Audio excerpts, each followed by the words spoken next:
Can we rise for the Pledge of Allegiance and remain standing for the invocation, please? Pledge allegiance to the flag of the United States of America and to the republic for which it stands, one nation, under God, indivisible, with liberty and justice for all. Heavenly Father, thank you for bringing us together here this evening. Help us to make the best decisions that are most beneficial to this community. We ask this in your name. Amen. Amen.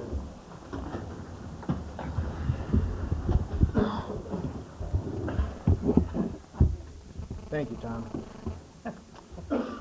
Do we have a roll call, please? Present. Present. Present. Present. Present. Any communications from staff? Okay. Items from the public, non-agenda items. While the City Council welcomes and encourages participation in the meetings, it would be appreciated if you limit your comments to 3 minutes so that everyone may be heard. Matters under the jurisdiction of the Council not on the posted agenda may be addressed by the general public at this time. However, California law prohibits the Council from taking action on any matter which is not on the posted agenda unless it is determined to be an emergency by the City Council. Any non-agenda items tonight? Okay, items to public agenda items. Any member of the audience desiring to address the Council on the matter on the agenda, please raise your hand or step to the podium at the time the item is announced by the Mayor. In order that all interested parties have an opportunity to speak, any person addressing the Council will be limited to a maximum of 3 minutes unless the Mayor grants a longer period of time. Item number 7, public hearings. Item 7A, conduct public hearing and adopt resolution number 2002, next number, a resolution of the City Council of the City of Newman approving an application and contract execution for funding from the general allocation of the state CDBG program. Selection of target area for housing rehabilitation, committing local leverage, and authorizing city manager to sign contract documents and any amendments thereto with the state of California for the purposes of this grant. Any comments on this? Cleve, anything? Margaret will do the report. Margaret? on this, yeah. Okay.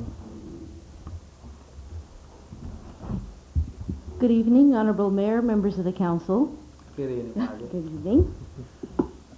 The public hearing tonight serves 2 requirements. One is to review the CDBG, the Community Block Development Program, and also to solicit input from our public, from the citizens of Newman, on any concerns or questions they may have. The purpose of the program is to assist the target group income to eliminate blight and slums by rehabilitating homes. Currently this year there are $24 million available in the general allocation for the applications. The application maximum amount is $500,000. A city can apply to up to $800,000, putting in 2 or 3 applications. The applications are due to the state by April 12th, and the announcement of who will receive the funding will come out on July 1st. Currently, our program is assisting owner-occupied and also owner-investor housing, and the purpose is to rehabilitate or reconstruct. The most common that the City of Newman participates in is the owner-occupied. There are loans, low-interest loans, and deferred loan payments available. We do have a few applicants in the past who have applied and been granted the owner-investor financing. Whereas the particular property owner may not fall under the targeted income group, the tenants of the household do, and they are strictly regulated to make sure that it is of that targeted income group that will benefit from this program. The application process itself is very competitive. Currently, last year there were 80 applicants, only 62 were awarded funding. One of the things that makes the application more attractive is the community's commitment to fund and to support it. In this application, we will be putting up a $50,000 match for the $500,000 amount that we're applying for. We will offer $11,000 in-kind staff services, and also the city will cover the audit fees. The funding for this is coming from the Redevelopment Housing Set-Aside Fund. Later this evening, Council will be asked to support and to commit that leverage to go with the application. Newman has applied for and been awarded 5 different applications of this sort, amounting to over $2 million. We have remodeled 54 units. We have spent $1.9 million doing that from city funds, grant funds, and also program income funds. Tonight, we are asking for council to approve the application to be sent to HCD and also to solicit any input that the public may have and also to commit redevelopment funds for the necessary leverage. Thank you, Margaret. Any council members have any questions for Margaret or comments? No? I have just one comment for you, Margaret. I was fortunate enough to recently attend a symposium on the housing element and the prerequisite the state sets for local cities. How does this fit in meeting our subsidized housing and affordable housing? I see it as one avenue. It certainly, it meets the requirement in a number of ways. It also, our redevelopment agency is required to commit 20% of all the increment money that we receive to low or moderate income housing. And this helps, this is where all our funding goes, as well as funding the senior project. In terms of the housing element, I'm not really too familiar. I'm not a planner. I don't know what the specifics are in terms of the housing element, other than this does help the lower income citizens of the community get adequate and better housing. Yeah, I think that puts us within a target Yeah. range. I'll save Yeah. those specifics for Bob Right. Orchard. Yes, But thank please. you. But we have done 54 units. Okay, no other questions for Margaret? I'm going to open the public hearing. Any one desiring to comment on this? None? Close the public hearing. We'll go to item 7B. Conduct. Need to Actually, action Oh, on that, Mayor. I'm sorry. Can we have some direction on this? Yes, Mr. Mayor, I move that we approve a resolution of the Council of the City of Newman approving the application and contract execution for the funding from the general allocation of the state CDBG program, selection of target area for housing rehabilitation, committing local leverage, and authorizing the city manager to sign contract documents and any amendments thereto with State of California for the purposes of this grant. Second. All in favor? Aye. Opposed? Passes 5-0. Now, item 7B is conduct public hearing and adopt resolution number 2002, next number, a resolution nuisance under ordinance number 281, the City of Newman, abatement of mistletoe. Ernie? Yes, good evening, Mr. Mayor, council members. This item is a code enforcement issue. As stated in the city manager's report, abatement notices for mistletoe were sent to several property owners in accordance with ordinance number 281. The notice informed the property owner of all the nuisance abatement procedures, their options, and their right to object at tonight's public hearing. Prior to the start of the meeting, I handed out a memo with a list of property owners that failed to comply with the notice to abate. Mistletoe is a parasitic green plant with yellow flowers and waxy white berries that grows on trees.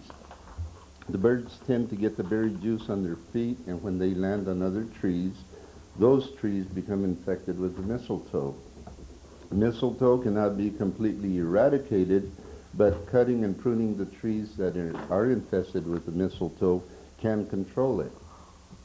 Staff recommendation is that you declare the list of properties with mistletoe to constitute a public nuisance and direct abatement of same.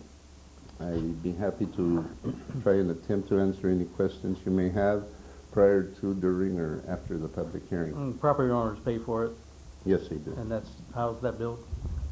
What we do is we will solicit bids for the abatement of all these properties, and then when the tree contractor comes in, we will take that bill and we'll split it according to the time of labor and time involved, and then we send the bills out accordingly. When is when are they coming in to do this? We haven't had any bids as of yet because we wanted a lot of time for some of the property owners to abate their own property, which a lot of them have. But we want to get this done before the leaves come out on the trees and you can't find the mistletoe. The tree contractors will find that mistletoe. They prune those. They look for mistletoe and tree pruning extensively all the way in through May. When were the notices sent out? They were sent out at the beginning of the month. We needed to give them at least a 10-day notice period, and I think we sent them I'm not sure of the exact date, but it was the first week of this month. I have a quick question for you, Ernie. I know that we've been picking up shrubbery in town for some time now. I know that the final date is the 31st. How long has that program been open where we've actually, if you do the pruning yourself and set it out on the side, on the street, that we were actually having that picked up? Has it been about 2 months? 2 or 3 months? I believe that starts in November, right, Margaret? That's correct, It's Mr. been 5 months, almost half a year, so plenty of time. Okay. Yeah, it was actually extended this year to run through the end of April, right? Right. Yeah. Mr. Bertolotti Yeah, is here. right. He's the one who does the picking up of all those tree prunings. I know that's a program that we offer and it's been extended, so. Yes. Okay, thank you. Ernie, a question on mistletoe. Are we gaining any ground as far as from year to year? Do we use any chemicals or just removal of the mistletoes from the tree? Or? No, it's mostly removal and trying to keep the mistletoe from getting to the point where it starts growing a lot of berries and flowers. Mhm. Because once it does get to that point, then it is easily, the birds easily can carry it to other trees, and then you get some trees so heavily infested that they look like evergreens. And you'll see them all along the river bottom and other areas where they fail to provide tree care. Okay, thank you. Mhm. Okay, any other questions for Ernie? None? Okay, thank you. Open this public hearing. Anyone from the audience want to comment on the mistletoe? Close the public hearing and staff and direction. I move we adopt resolution number 2002, next number, declaring list of properties with mistletoe to constitute a public nuisance and direct abatement by the provisions set forth in ordinance number 281. Second. All in favor? Aye. Opposed? Passes 5-0. Item number 8 is the consent calendar. 8A, approval of warrants. 8B, approval of minutes of the March 12, 2002 regular meeting. 8C, adopt resolution number 2002, next number, a resolution approving annual transportation claim and authorizing M. Cleve Morris, the city manager, to execute the same on behalf of the city of Newman. 8D, second reading and adoption of ordinance number 2002-1, an ordinance amending Newman Municipal Code, Chapter 11, Park in lieu fees to permit adoption of future park in lieu fees by resolution and establishing automatic inflation adjustments. 8E, adopt resolution number 2002, next number, a resolution approving and supporting the applications of the 2002 Assistance to Firefighters Grant Program grant funds under the Federal Emergency Management Agency. Item 8F, adopt resolution number 2002, next number, a resolution authorizing the city manager to re-enter into a contract with Predolata Disposal Incorporated for collection of garbage and refuse. Any comments on the consent calendar? Actually, Mr. Mayor, I'd like to pull just one item, 8F. I have some questions to discussion. Any other items to be pulled? Okay, we have some direction on the remainder of the consent calendar. I move we approve the consent calendar, minus F.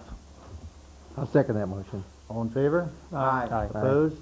Passes 5-0. Item number 8F. Councilmember Parker? Yeah, I had just one question, and maybe council can help out with this particular question. It speaks about the agreement extension of the term for an additional 8 years each time the contract is reviewed.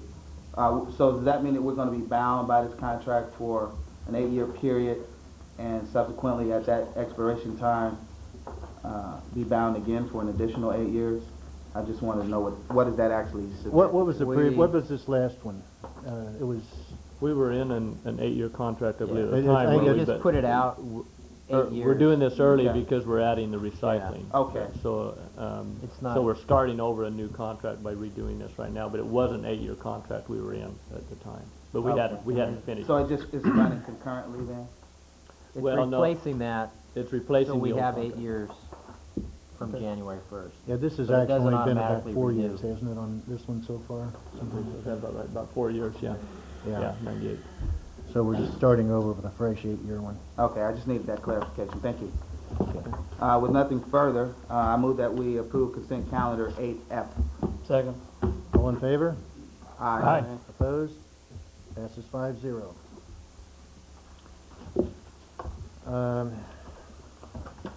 Item number 9. Regular business. 9A, presentation by George Stillman, our County Public Works Director, on the Oris Timber Flood Project. George You don't look like George. George Frank. I'm not as old as George.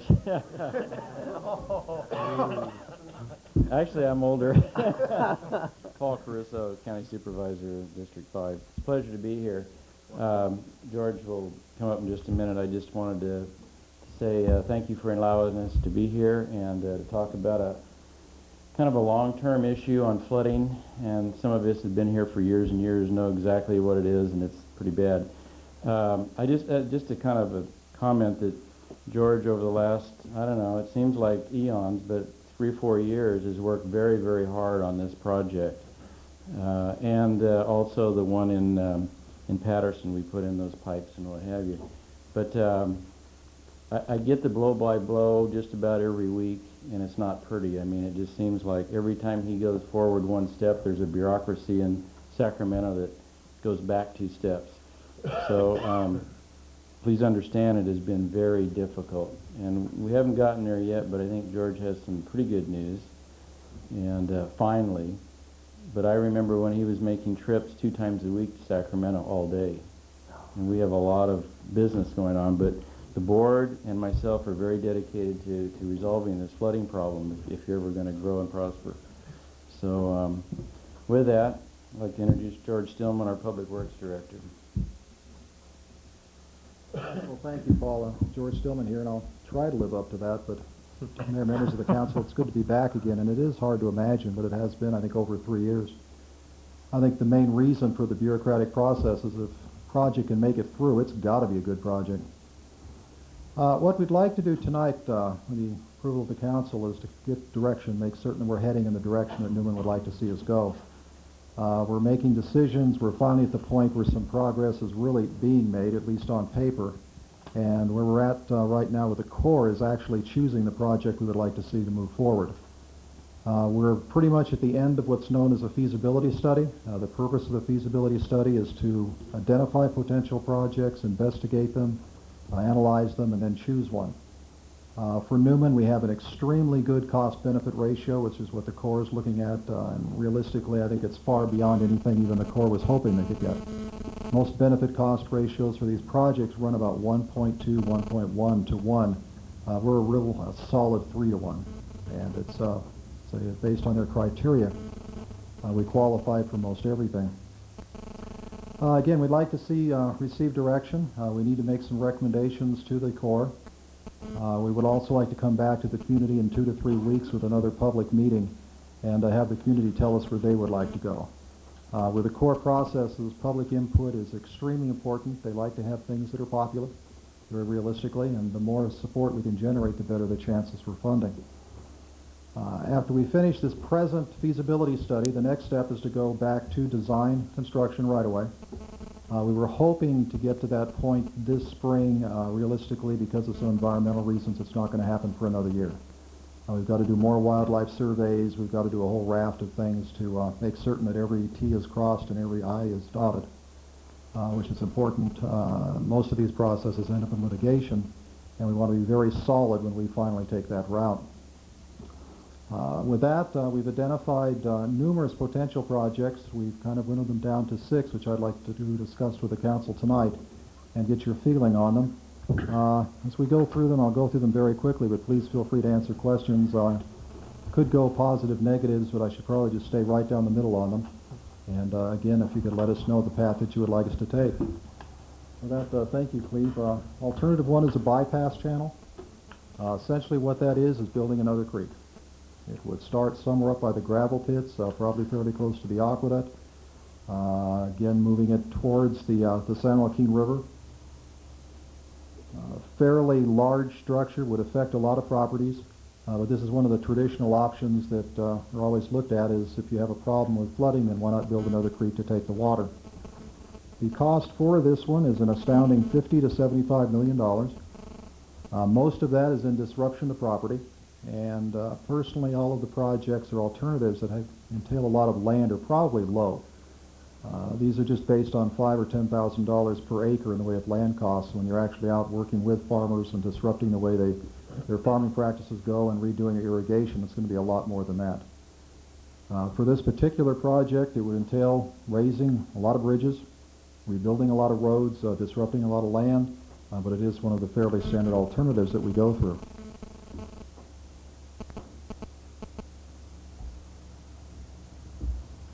Alternative number 2 is a basin. We can't say a dam, but what we're looking at is something immediately upstream from the California aqueduct. We try to make it blend into the aqueduct. There would be no excavation in the channel itself to build it, which is fairly traditional. What we proposed is a dry dam, and all that means is that it would only contain water during a flood. When downstream channel capacity is reached, the dam would hold back water so that it doesn't flood, and then as the base flood starts to diminish, it would release the water. The worst case scenario, it would be full of water for maybe 3 or 4 days, but it would hold back quite a bit. Under this particular option, the 2,200 cubic feet per second is the minimum channel capacity downstream.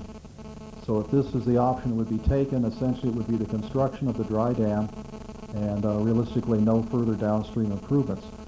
One of the advantages of this option over some of the others is that it really takes care of the entire problem. City of Newman, the farming properties, everything.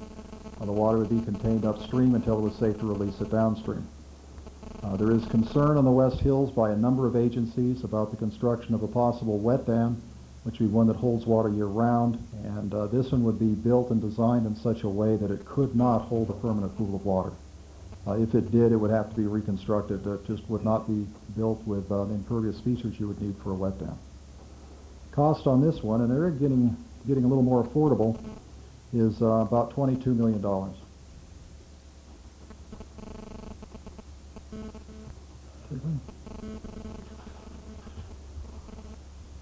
This is also a basin proposal, this alternative.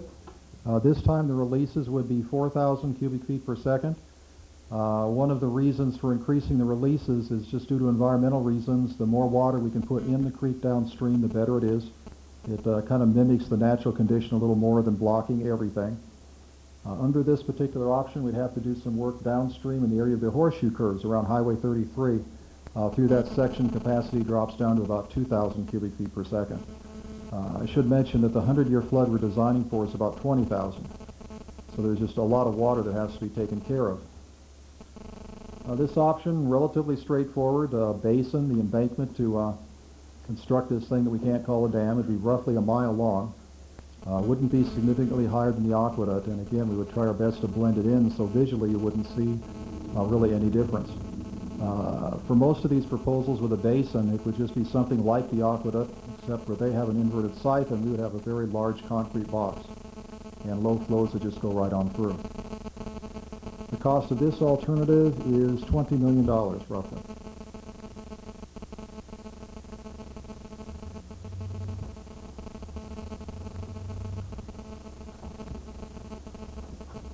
Alternative 4 is the basin again.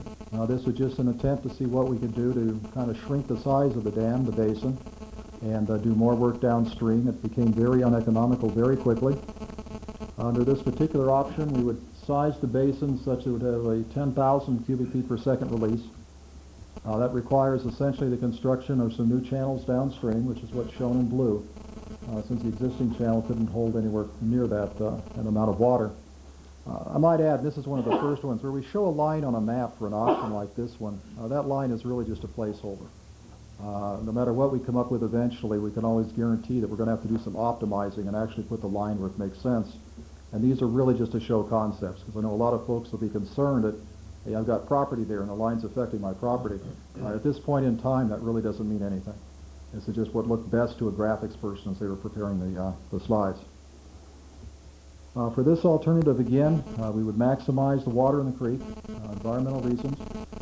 build a new channel, and the cost for this one is between 46 and 58 million. For most of these, we're putting together some fairly heavy cost estimates. I mean, any way that we put it, this is a lot of money. It just goes to show the amount of detail we need to put in it, because again, with these land-based solutions, I think the price is even going to be higher. Alternative 5, my favorite Chevron levy. Under this proposal, there would be a levy built around two sides of the city of Newman. And it's far and away the cheapest alternative if you don't consider litigation. That has been a battle. I says you'd be surprised.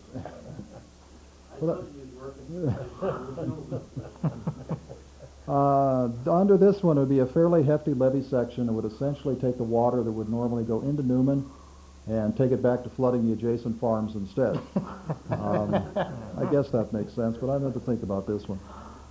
To do something about that particular negative side effect, then they proposed that a new bypass channel would be built, which is shown there in the kind of purplish line, and that would take some of the water diverted by the Chevron levee back to a brand new channel again over to the San Joaquin River. And the cost on this one is $4 million without the bypass levee, certainly inexpensive, and about $33 million with it. But again, from the county's perspective, we have some real issues with this one. Issues to the point where I think it's kind of a fatal flaw.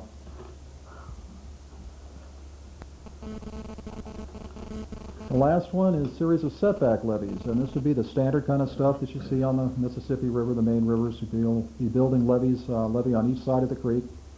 It's a fairly massive project. When you actually calculate it out, we're talking about 16 miles of levees. 8 miles there and 8 miles coming back. And by the time you buy that amount of land, construct that much of a way of a levee, and look at raising all the bridges, effect on land, adjacent properties, and all of these situations, it looks good on paper, but realistically, we're talking again about $50 to $63 million, probably going higher. And I should add on all of these estimates, it does not include environmental remediation. Sometimes that can be really a heavy-duty expense. Some of the other issues on the land options like this one is the effect on the environment. That's going to be a major issue as we work our way through the environmental processes. Essentially on all of these, the Chevron levy and the setback levies, the Corps does not like to condemn property, and that's going to be mighty difficult to do on the levy options, the levy alternatives. With that one, I'd be glad to discuss the particulars of any of the particular plans. What we would like to do is to make a final recommendation, probably in about 3 months. Again, we need to hold another meeting here at the city to get feedback from the public and actually go forth to the Corps in a very official manner as to what is the desire of the local community for flood control.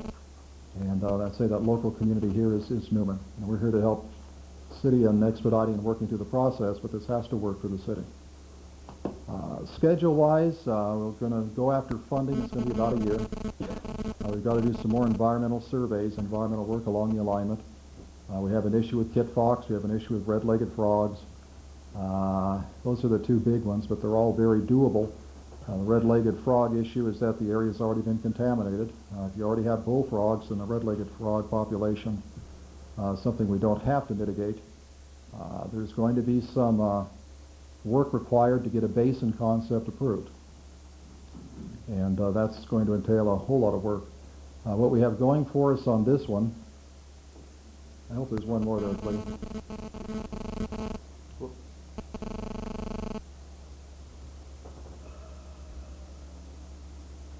Okay, that one didn't make it. The beauty of the basin concept here, if that's the direction the community wishes to take, is that we already have a dam. And the California aqueduct, under the design storms that we're using, will back water up way past the power lines. It'll be about 1.25 miles upstream. If we put something immediately adjacent to the aqueduct, all it's going to do is to cause that incrementally to be a little deeper and a little longer and a little wider.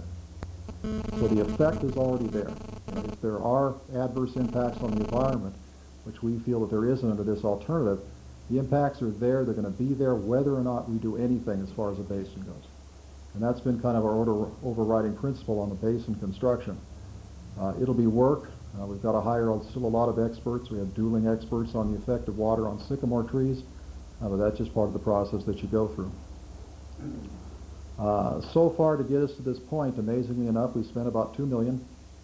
$1 million from the Corps and $1 million from the county. We've discussed, we'd like to go through the process further to make certain we have something solid and start making some recommendations based on it. We've had numerous team changes on the Corps. They tend to do that quite often. What we have to deal with them now is that they will no longer change our team members. We really don't care about their workload because I think we've suffered enough in the way of adverse impacts. But we feel very strongly that the community needs flood control, and we're not going to back down from the right thing happening. Gosh, with that, I'd be glad to answer any questions the council may have. Anyone have any questions for George? George, in deciding which way we want to go, how much say do we have? I mean, Really, it's your project. it's our project, but You mean with the Corps? yes, with the Corps. The Corps, it's possible to go forth with two recommendations. The Corps is essentially required by law to take the most cost-effective solution forward.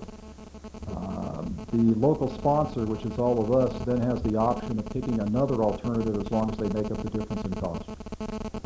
If we're going after a basin, I think it's very important that the Corps' cost-effective approach develop into the same project that we would want.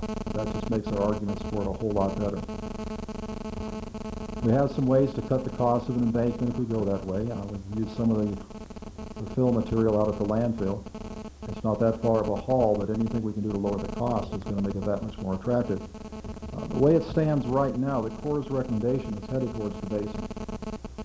We're kind of debating between 2,000 and 4,000, but 4,000 is one that probably has the most environmentally, sound design. And the more we release, the less storage we have to provide, and we don't have to worry about some flooding impacts upstream. I kind of get the feeling the county feels the same way. We can make do with a lot of these options. I mean, any of them can realistically work. It's kind of taking the one that I think has the most benefit for the community. It starts with a dry dam because everyone's protected. When you start going down below that, then you're not protecting a certain amount of farmland. You're not protecting a certain amount of folks that live along the creek. You're kind of backing down as far as the benefits to the community go from that one. And compared to what we have to do to acquire land and make property owners whole as we go through the process, I think you're going to find it's going to be the least expensive alternative also. And the least intrusive also. Yeah, but it won't be easy. Well, let me ask this question then, George. Yes, sir. Going back to alternative two, that's the one where you outline the basin, and that would be a release of roughly 4,000 Yes, cubic sir. feet. What would be the capacity of the basin? Capacity of the lake, from memory, which is probably going to be wrong, it has a surface area of about 640 acres, roughly about a square mile. Capacity, 20, 30 acre feet, something like that. That one was price tagged under 22 million, and that seems to be the alternative that the county's looking at. It sounds like a plausible one. It's 2,200 square feet. It's 2,200 square Right. feet? Yeah, number two. The only with real the difference we have with 22 the Corps is the Corps is leaning towards 22. We're kind of leaning towards 4. 4,000. We may end up with something in the middle if that's where we want to go. Two to like 3. And that one would not include any improvements downstream. Yes, sir. Well, you'd have to straighten out that horseshoe. I'm sorry, yes. For the 2,000 alternative, we'd have to do some work at the horseshoe curves. We've had very preliminary conversations with just one of the farmers in that area. We might be able to do it with something that's inexpensive, with just some small dikes. Okay. Cleve, would you bring alternative 3 up on there, please? There, okay. So just that one section that's pointed out Yes, sir. there is the one we have to work on, okay. Yeah, that's a section. It's winds back on itself, which causes capacity to drop way down. Lots of vegetation. It brings up another of our concerns with the land-based solutions, and that is they're going to require management. And on the one hand, they're going to be used for environmental concerns, environmental, kind of resting spots along the flyway, which means we really can't do much in the way of maintaining vegetation. On the other hand, if we don't do something with the vegetation, the flood carrying capacity of the channel is going to be gone. It's what we're still debating with several of the agencies as to how that works. I think if we end up with some kind of proposal that involves land, be it the setback levies or something like that, you're probably going to see them be a lot wider than what we've used so far. Right now we're assuming between 300 and 500 feet. My guess is we'd have to go to something like 1,000, depending upon how it's controlled and what we're allowed to do in the way of maintenance. One big factor that we're working on is, it has to be affordable. And some very expensive maintenance proposals really won't make it affordable for the community.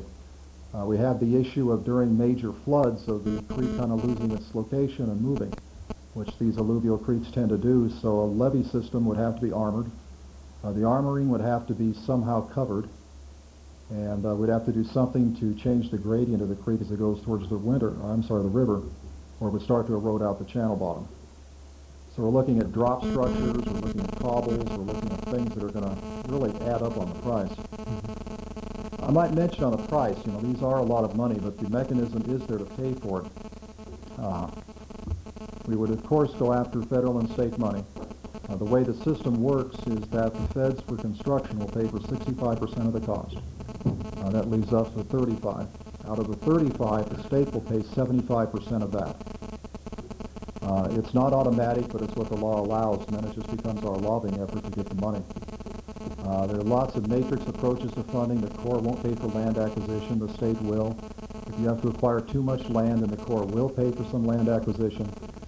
The way they have it worked out, you almost have to have, the project you want and then try to go through all the various funding formulas. There aren't many people even working for the Corps that truly understand what it's like to go through it.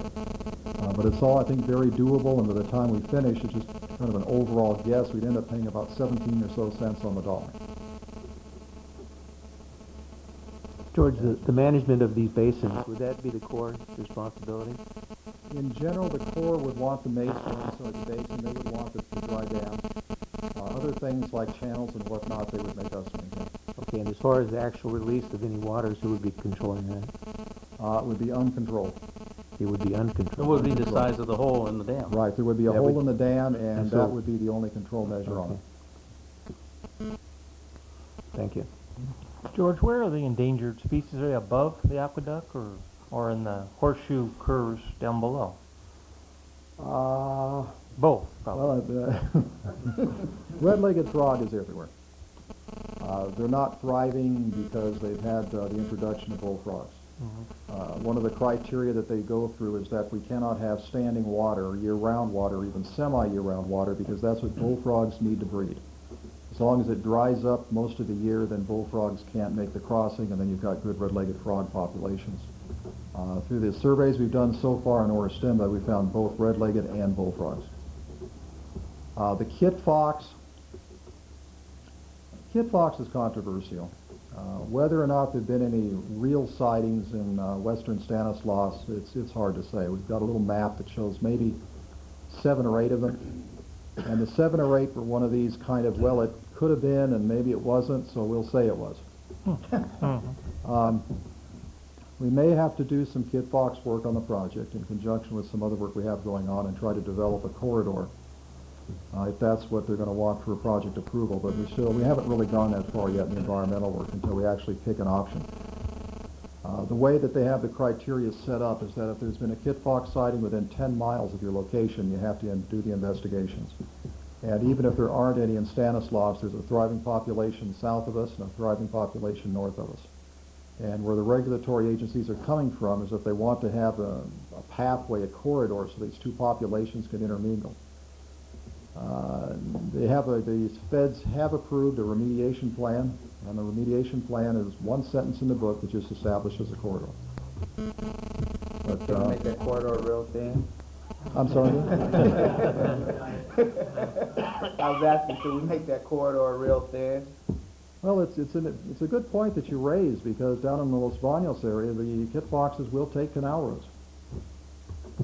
And if they will take canal roads, I mean, they're remarkably adaptive little things, and I think, and it's what we're working on right now, is a way to define a corridor that makes sense for the community. If we can pop them over to a canal road and use that, and then when the corridor widens out, the thing is that they don't like steep slopes, and they need a certain type of non-native grass structure to survive on, and it's a very narrow band that's essentially just immediately west of I-5. And as soon as they hit the hills, they don't go. As soon as they hit the flatland, they don't like to go. But all kinds of strange things, like possibility of making the canal roads habitat. If it is, nobody's going to be able to drive out there, bike out there, or fish out there. But it's a system we're still working through the Kit Fox issue. Any other questions for George? Just one more, George. When you talk about the standing water, is that downstream also? Yes. Because, farmers Right. still, drain water still goes in And downstream. that's, I think, why the upper reaches are, I use the word loosely contaminated with the bullfrogs, because there is year-round water. There is year-round standing water. We've got, down in the gravel pits, of course, there's going to be water there. You go further downstream, as you say, the tailwater, there's going to be water there year-round. Right. And the bullfrogs are a hardy species. I guess their favorite food is the red-legged frog. That's nature. We had a lot of rounds going around with environmentalists. There will be a lot more to it. Okay, thank you very much. Oh, thank you. That. George, while you're here, if you happen to have a road crew in this area, would you ask them to do a little bit of patching on the Stewart Road railroad crossing? At the railroad crossing as Yeah, well? they did a fine job last year, and it's just kind of deteriorating a little bit now. I'll have to Kind check. of Did the holes in railroad there. replace that crossing? They were supposed That's to. a good well, no. They said they replaced them all in San Joaquin County, I believe, right? I don't believe that one was ever replaced. There were repairs. No, done, it was but I don't never think that one's replaced. ever been replaced. Really glad that they did. Do you need any feedback tonight on this? Not necessarily. We have a little time. We just want to make certain that what we end up with is a plan that works for Newman. Because right now I'm looking at 2 and 3 or a hybrid of 2 and 3. So am I. Basin, I mean, that seems to be what's most plausible. Recognize that an agenda item wasn't set up for recommendation. I'd be glad to come back for further discussion and develop what the city would like to see done. Okay. I think we're happy to work right along with the county, so Hear from the public. you're welcome to come back anytime. Right. Appreciate your support, and we will make it work. Okay, thank you very much. Thank you. Thank you. Jim, did you want to say something?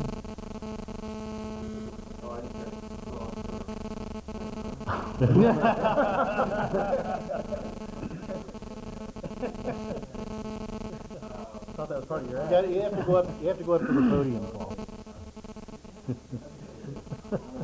Former mayor, I guess the question is that I understand, George, you're going to have a meeting in about 3 weeks or so here with the community.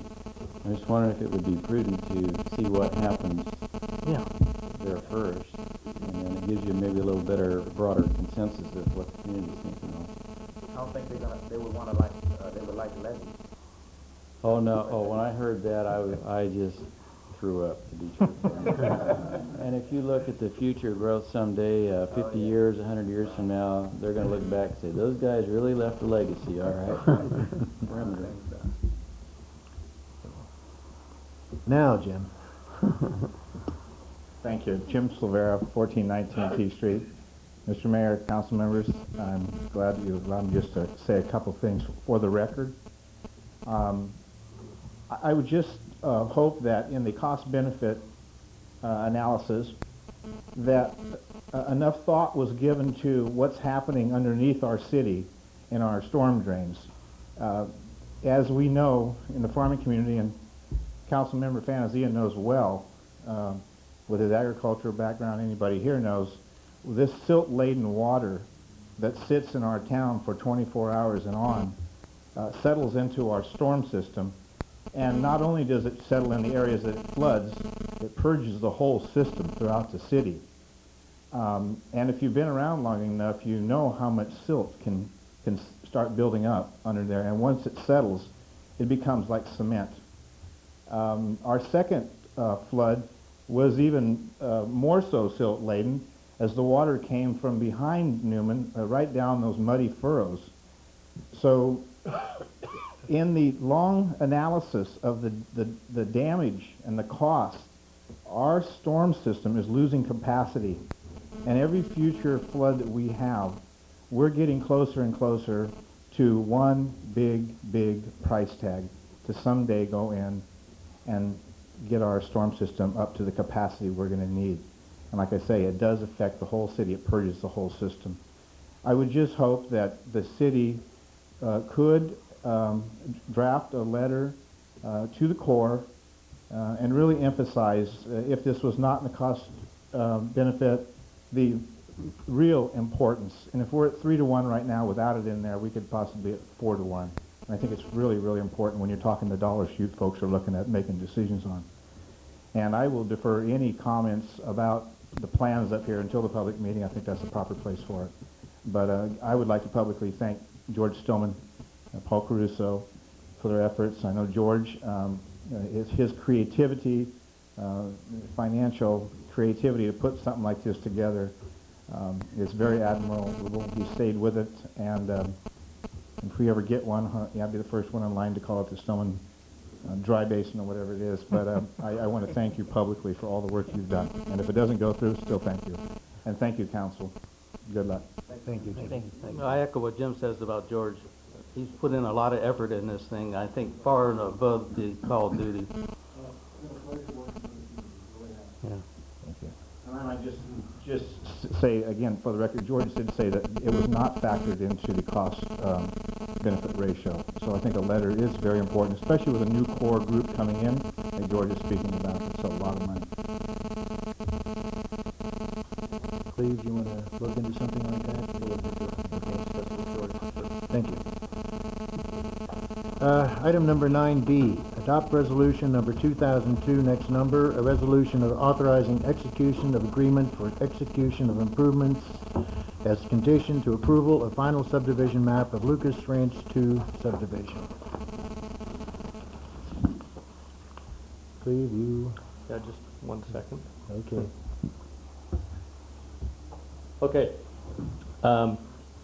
As you know, we are close to, actually there's already some models being built in the Lucas Ranch 2 subdivision. We have a subdivision improvement agreement before you tonight to be adopted. There are a couple of points. You were given a new one tonight because there were some changes that we have made since, they're minor I believe, but some few changes that were made prior to, or subsequent to the agenda being mailed out. The first one occurs on page 2 of the agreement,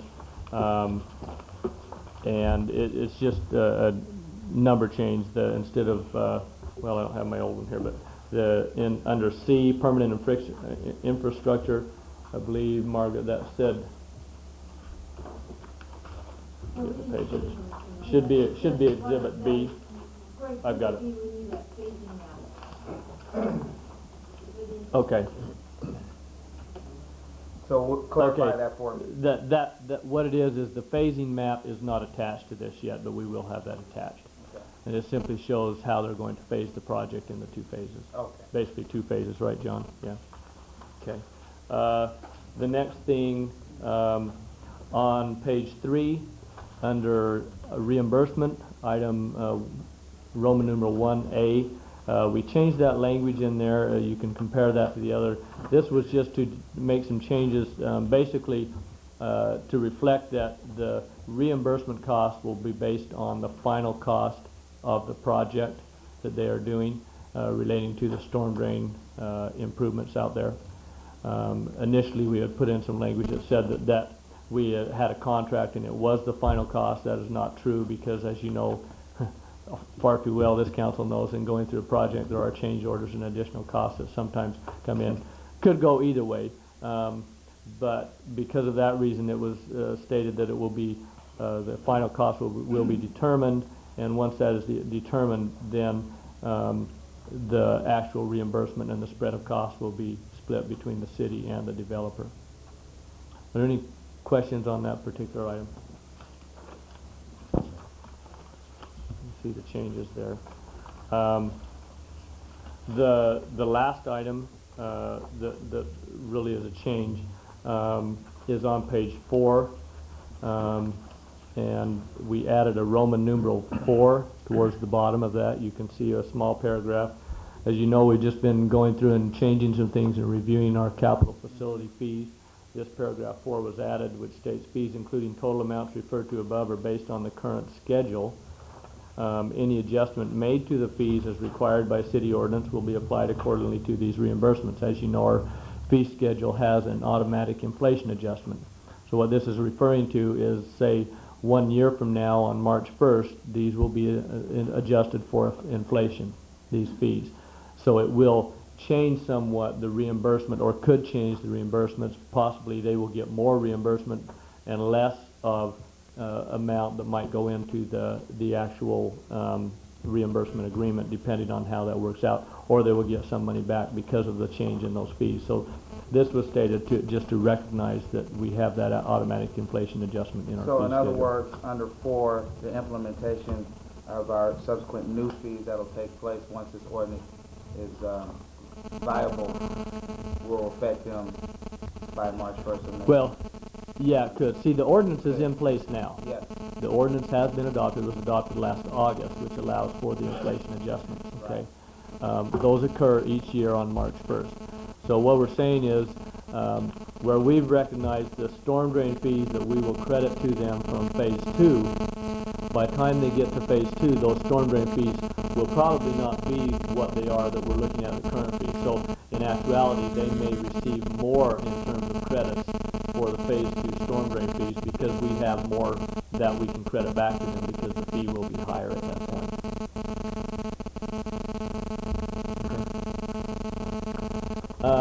Those are the main points of the agreement, or the changes to the agreement. The one point that I did want to bring to the council's attention is also under the reimbursement section on, which is item number 3 on page 3. And if you look down under the reimbursement of costs, Roman numeral 2A, it refers to how this distribution of the cost for this project will go. As you know, the total cost of what they're doing just for storm drain in the facility is noted under item A is $484,000 approximately.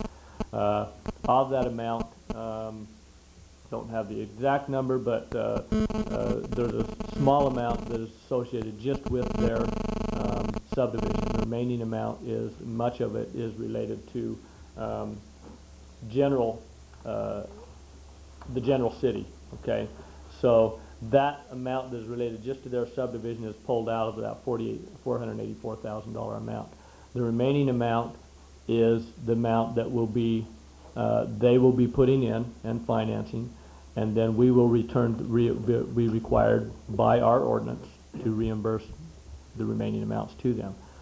And what I wanted to point out is the method in which that is being done. All storm drain fees from their project will be credited to them, both from phase 1 and phase 2, to go towards the cost of that storm drain project. In addition, from phase 1, staff's recommendation is that wastewater connection fees in the equivalent of $151,450, which will be credited at the time of each building permit that is pulled on phase 1, would be credited towards them also. What that creates for the city is that a loan will occur between the wastewater capital account and the storm drain capital account. And so those fees will, from storm drain, as they come in the future, will pay back the wastewater account. Okay? So the money will be coming out of the wastewater account and being reimbursed through those fees? Right. Up front, it will be paid out of the wastewater account. And then down the road, additional storm drain funds as they come in will pay off the wastewater account. So it's basically a loan from the wastewater account to the storm drain account. In addition, the estimate is approximately, I think we're approximately around $150,000 still that they will be fronting the cost of, and will be set up in a reimbursement agreement, which will also be paid back to them over a 15-year period as storm drain fees are paid to the city from other projects throughout the city. Okay. So what we're basically doing is sharing in the cost of funding this facility, which is a huge facility for what essentially is kind of a small subdivision that is going in on that side of the city. So that's the only major point. The other items in the agreement are pretty standard that we have. All of the bonding, the insurance requirements are pretty much standard. This similar agreement that we adopted about a year ago for the Stevens Ranch project. So I don't believe there's any other items that are, need to be brought out unless the council has any questions about them. Any other questions for Cleve? Okay, can we get some direction? I move we adopt resolution number 02, next to number, approving the subdivision improvement agreement with Woodside Homes Incorporated for phasing of the Lucas Ranch 2 subdivision. All in favor? Aye. Opposed? Passes 5-0. Item number... Thank you again, Paul, George, for coming down. Thank you. Item number 9C, adopt resolution number 2002, next number, adopting the final map for Phase 1 of Lucas Ranch 2 subdivision. Okay.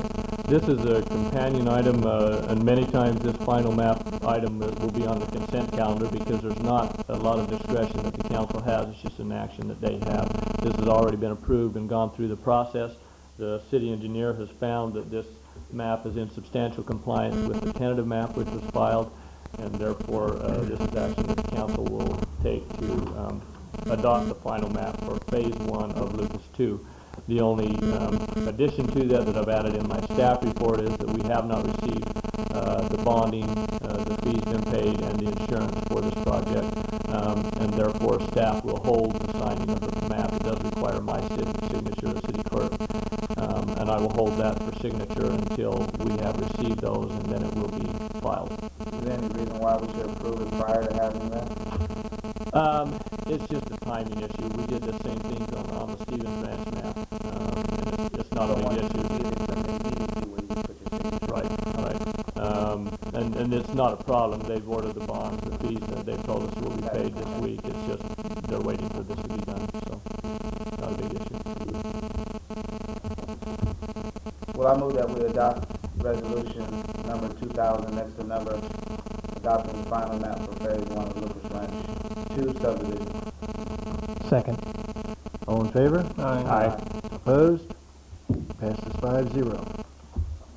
Item number 9D, adopt resolution number 2002, next number, approving the filing of the final map for Newman Industrial Park, Stanislaus County.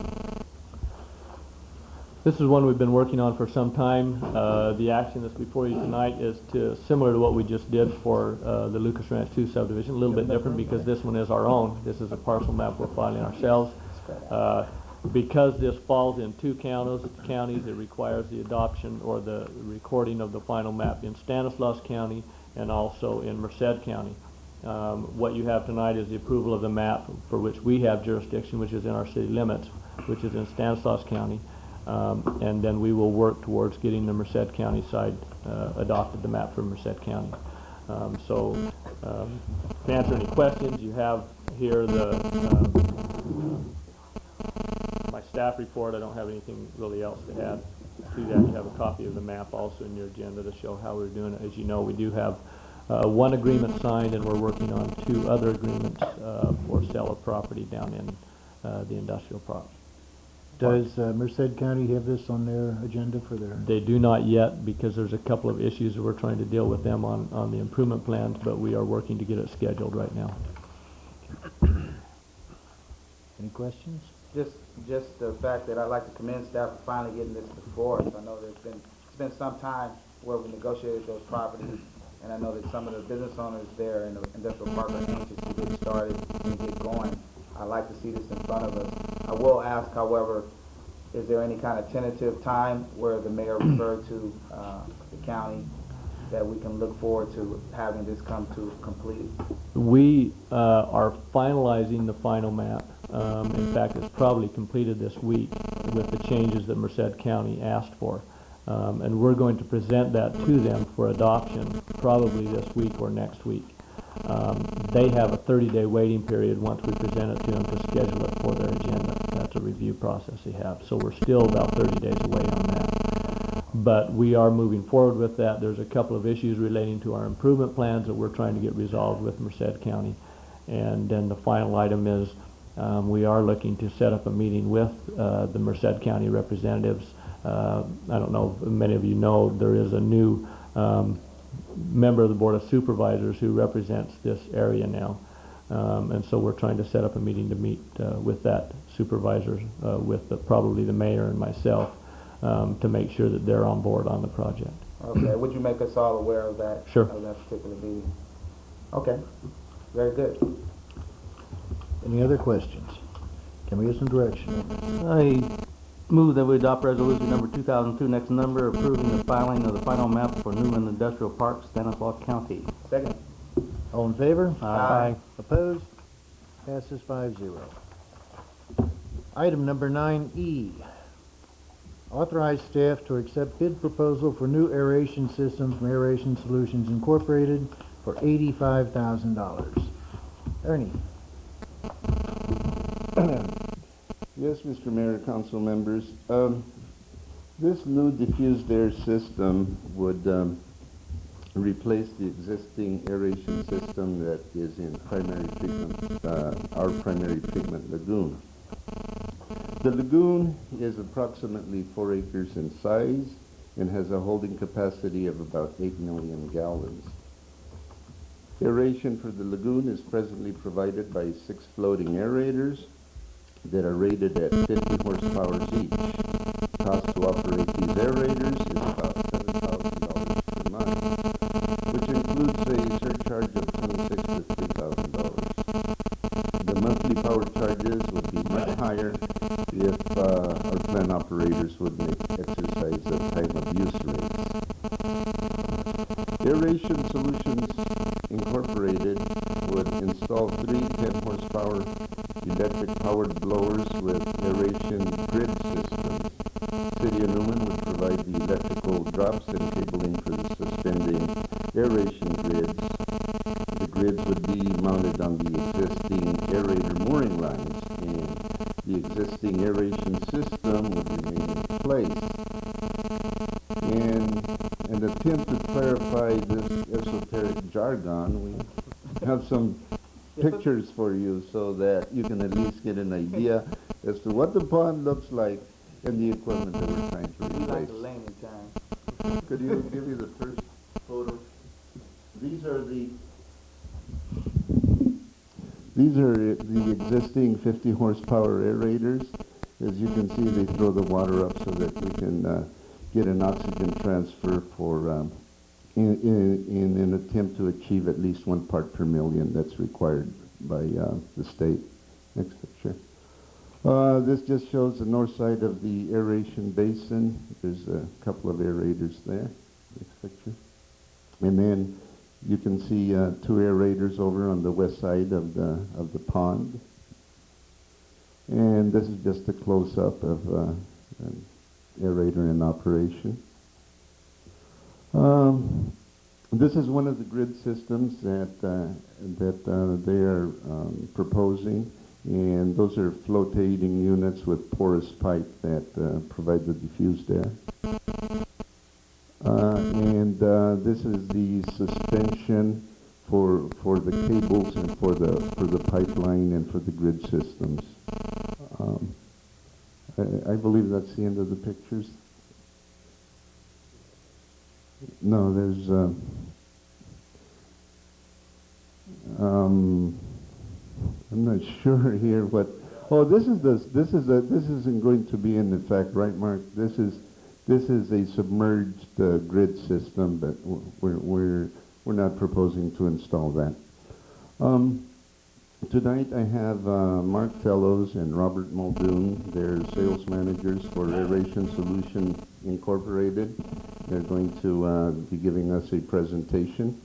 And we've also have Chief Plant Operator Lance Ferry here in the audience in case you may have any technical questions about day-to-day operations or any questions for that matter. Mark?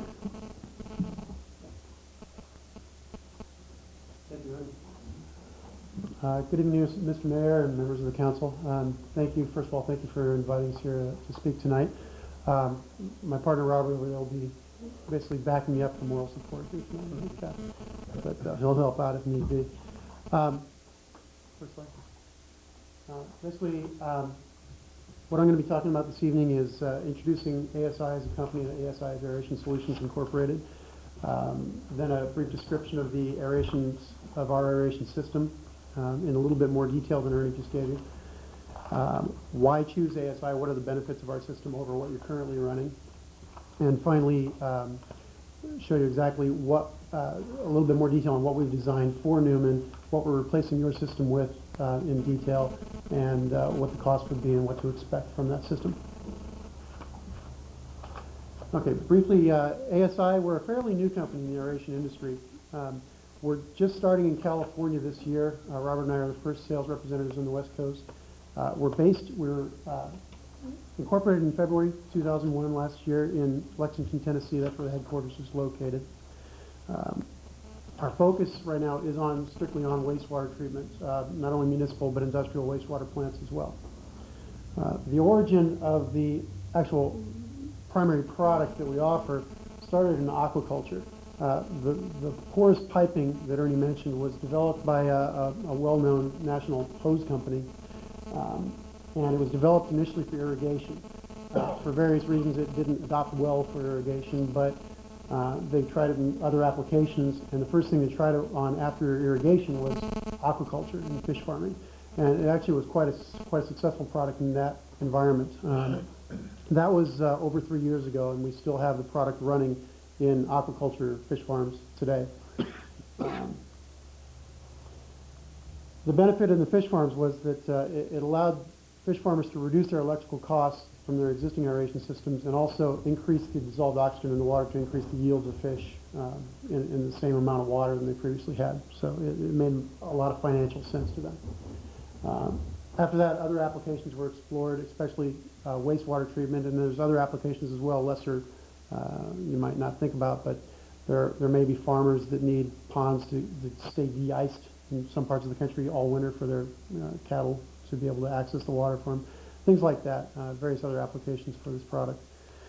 ASI as a company is dedicated to preserving and protecting our nation's environment and waterways, putting out as clean the water as we can from these wastewater treatment plants, as well as conserving natural resources through lower electricity use primarily, and also through the recycling of the tires that we use to manufacture the product. Next slide. Okay, as I mentioned, the continuous membrane porous pipe is really the key to the product that we offer. It's what distinguishes us from other similar aeration systems on the market. It's made from recycled tires, as I just mentioned, recycled tires and polyethylene. It offers better aeration because it supplies a high volume of bubbles with a low power blower behind that, because there's very little resistance in the flexible tube that we use. It requires little air pressure. It's resistant to chemical attack and fouling, which is something you should be concerned about in the environment that we're proposing we drop this into, of course. One key to our system also is that it mixes as well as aerates. Most systems like ours provide good aeration, provide a lot of oxygen transfer into the water. What they normally don't do, systems similar to ours, is also mix the water well. What your current system is doing is mixing the water fairly well where they're sitting, because they're mechanical aerators and they're stirring up the water right where they're sitting. With ours, as you'll see, we're going to have it in a lot more locations, and because of the amount of water our system moves due to the high volume of fine bubbles that it produces, it stirs up a lot of water and keeps it cycling from top to bottom throughout wherever we put these grids. Okay. Also, ASI does hold the exclusive worldwide distribution rights for this product. It's only about 3 or 4 years old, as I mentioned, and we've got an agreement with the manufacturer for sole distribution rights on it. Next slide. Okay. Other components of the system, it's a fairly simple, straightforward system. Besides the porous tubing that we use, the other components include a motor fan, which is basically just a blower, a single unit blower, feeder pipe that takes the air from the blower, feeds it to the grids, and the individual aeration grids that sit under the water with the porous tubing woven throughout them. The blower is easier and cheaper to pump than air to move water like you do today. Okay. You saw the picture that Ernie showed of your existing aerators, which we call splasher type aerators. They just take the water, they've got a prop under the water, they throw the water up and out, which effectively generates oxygen to water transfer into the water by exposing more water to the oxygen. We kind of do it the opposite way. We push the air down under the water, let the fine bubbles come up, and because there's so many fine bubbles, we get a lot of transfer by the water, by the bubbles moving through the water instead of the water trying to come out into the air. And it's just more energy efficient to try to push the air down into the water than it is to try to push the water out into the air. It's an all-in-one design, this electric blower. The motor and blower are in a single housing, which is fairly typical nowadays, but in the past you'd have to set up a separate motor and a separate blower and couple them with some sort of a drive. And one key thing is that the electric blower is installed on the bank. Okay, whereas it's easier to install and it's safer to service than what you're using today. Today, you saw the system in the water today. You've got these large motors sitting in the water, on top of the water. Well, our motor sits on the bank. If there's any maintenance that's required, it happens on the bank. Nobody has to go out on the boat and do any work on the water with an electric motor, which sounds like not a fun thing to do. Next slide. Okay, the feeder pipe. The feeder pipe, as we said, is the delivery mechanism to get the air from the blower to the grids where the air is diffused into the water.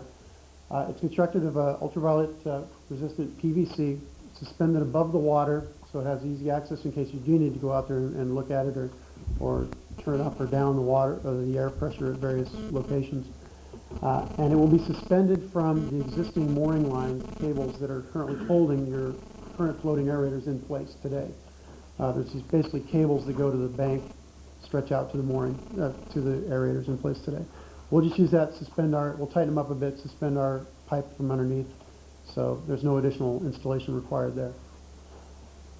Okay, we use a flexible chemical grade hose with quick detach couplings for connections to that feeder pipe. So between the feeder pipe and the blower on the bank, and between the feeder pipe and each of the grids that are hanging off the feeder pipe. And there'll be about, in your case, there'll be 6 grids hanging off of one feeder pipe. Okay. And each of those uses a flexible cable. And the important thing is that with each one of these grids, there will be a valve at the top where it's connected to this feeder pipe where you can control the airflow individually. Also, if for any reason you need to pull one grid out of the water, you could simply turn that grid off, pull it out, service it if necessary, which we haven't had to yet, and drop it back in without disrupting the entire system. The other 5 grids would remain on and running. Okay. The aeration grids themselves, you saw a picture of one of those in our manufacturing facility. They're just a steel grid made out of angle iron, about 4 feet by 5 feet. They're covered with a steel mesh that we weave our porous piping through. At one end of the grid, there's a feeder pipe that the 2 ends of each section of porous tube hook up to, and then that feeder pipe is connected via that flexible cable or flexible tubing to the PVC pipe above the water. It's positioned horizontally and it's mounted on legs anywhere from 2 feet to 8 feet tall, depending on the depth of the pond that we're going into and the depth of the sludge at the bottom of the pond. You know, we really have to customize each one for each application. So you can picture it like a table sitting at the bottom, sitting under the water, with this flexible porous membrane woven throughout it. The size of the system determines the number of grids installed. And as I said, we've sized your system based on what you're currently running today. What we try to do is match what you're currently doing today. We're not trying to replace what you have because it's not doing its job. It is doing its job, but it's not doing it as cost effectively as it should be doing it. So what we're doing is we're matching our system to the same oxygen transfer that your system is doing today. And that's how we arrived at the three 10 horsepower blowers connected to a total of 18 grids that will be located throughout the pond. Just a little diagram of just kind of give you the idea of what's going on under the water. You see the air input coming down on the right-hand side there, feeding the porous tubing in the grid. The bubbles, when they first come out, are very small. It's a fine bubble coming out. The further they go through the water, as they rise, the deeper it is, the bubbles grow as they come, natural air pressure expanding as it comes out of the water. And that's generating a lot of flow of water, pulling it out from the sides and from below, pushing it up, to the surface. And so it's churning water as well as diffusing air into it at the same time. Okay. What are the benefits of the ASI system? The first is energy savings, worker safety, and improved water quality, lower maintenance costs, and environmental benefits. And I just want to address quickly each one of these points in the next few slides. Okay. Typical energy savings. This is an example of two installations from about a year ago that were done in Tennessee of a couple of smaller towns. Parson, Tennessee, population 2,500 people, and Waverly, Tennessee, which is closer to Newman size, I believe, with 4,500. A little bigger than that. Yeah, you're up around 75. Okay. In any case, the average monthly energy cost for Parsons, Tennessee was $2,309 prior to the installation of the ASI system. And that's energy cost just for their aeration system. It doesn't include all the other parts of the plant, of the wastewater treatment plant, just for aeration. After, the average monthly energy cost was $1,126. So that's a reduction of over half what they were paying before. Same thing we found in Waverly, actually a more dramatic difference in Waverly. They went from a $6,685 bill on the average electrical bill down to $2,049 afterwards. So they're seeing an annual savings in Waverly of $50,000 a year on energy costs alone. And we've got plenty more cases like this too that we could show you. Next slide. Any in California? Not yet. As I said, we're just starting out in California this year. Safety factors.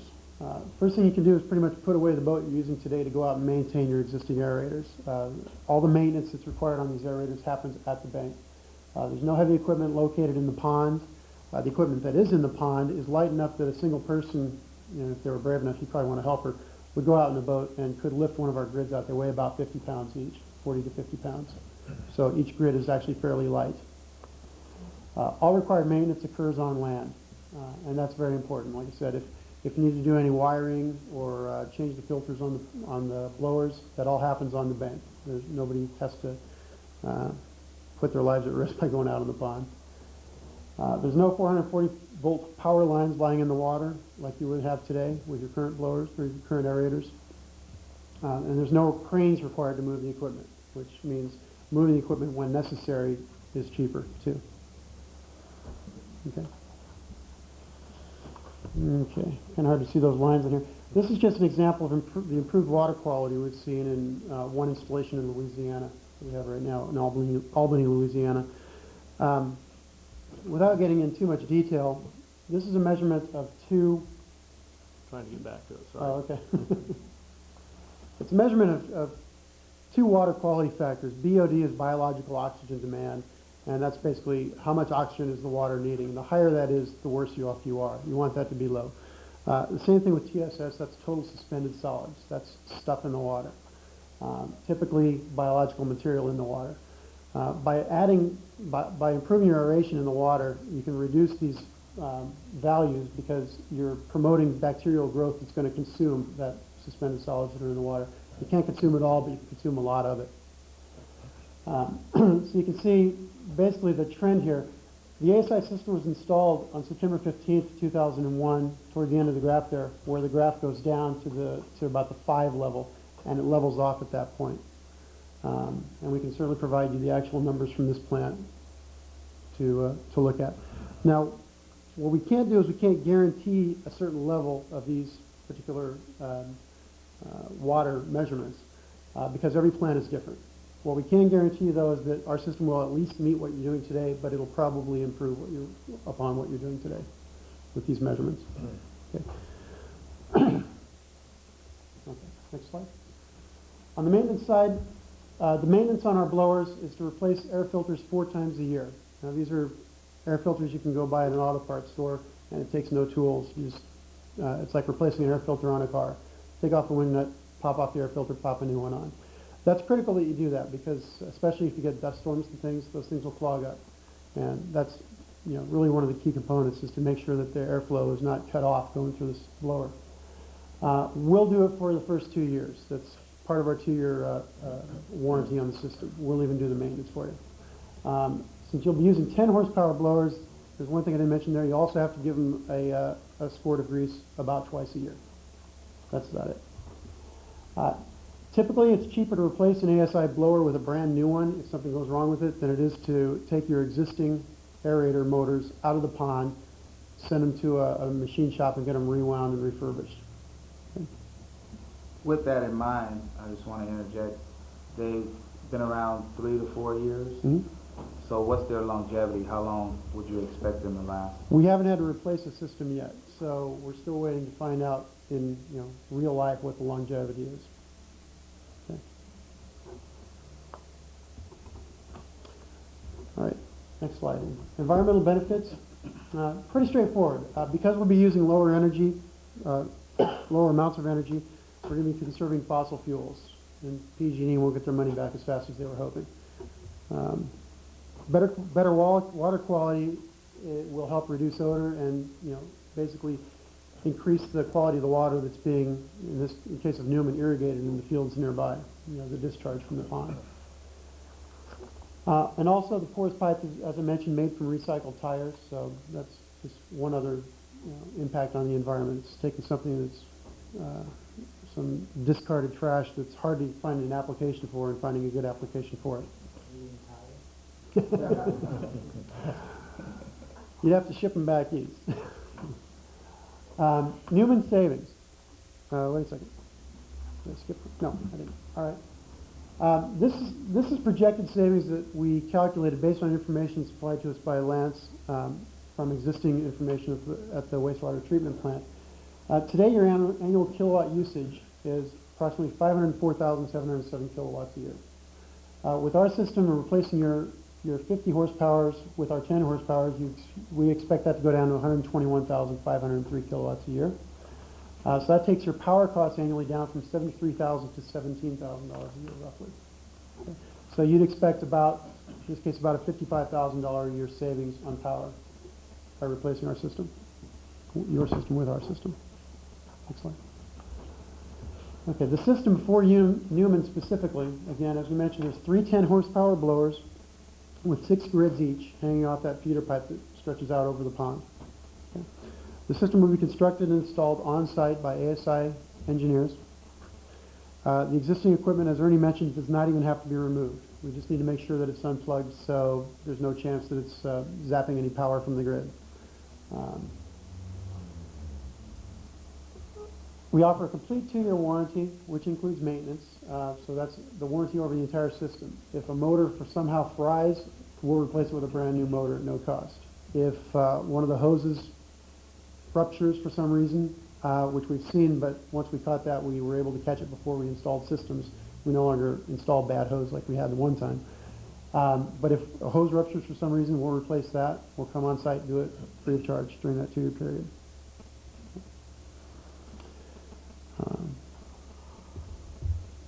Next slide.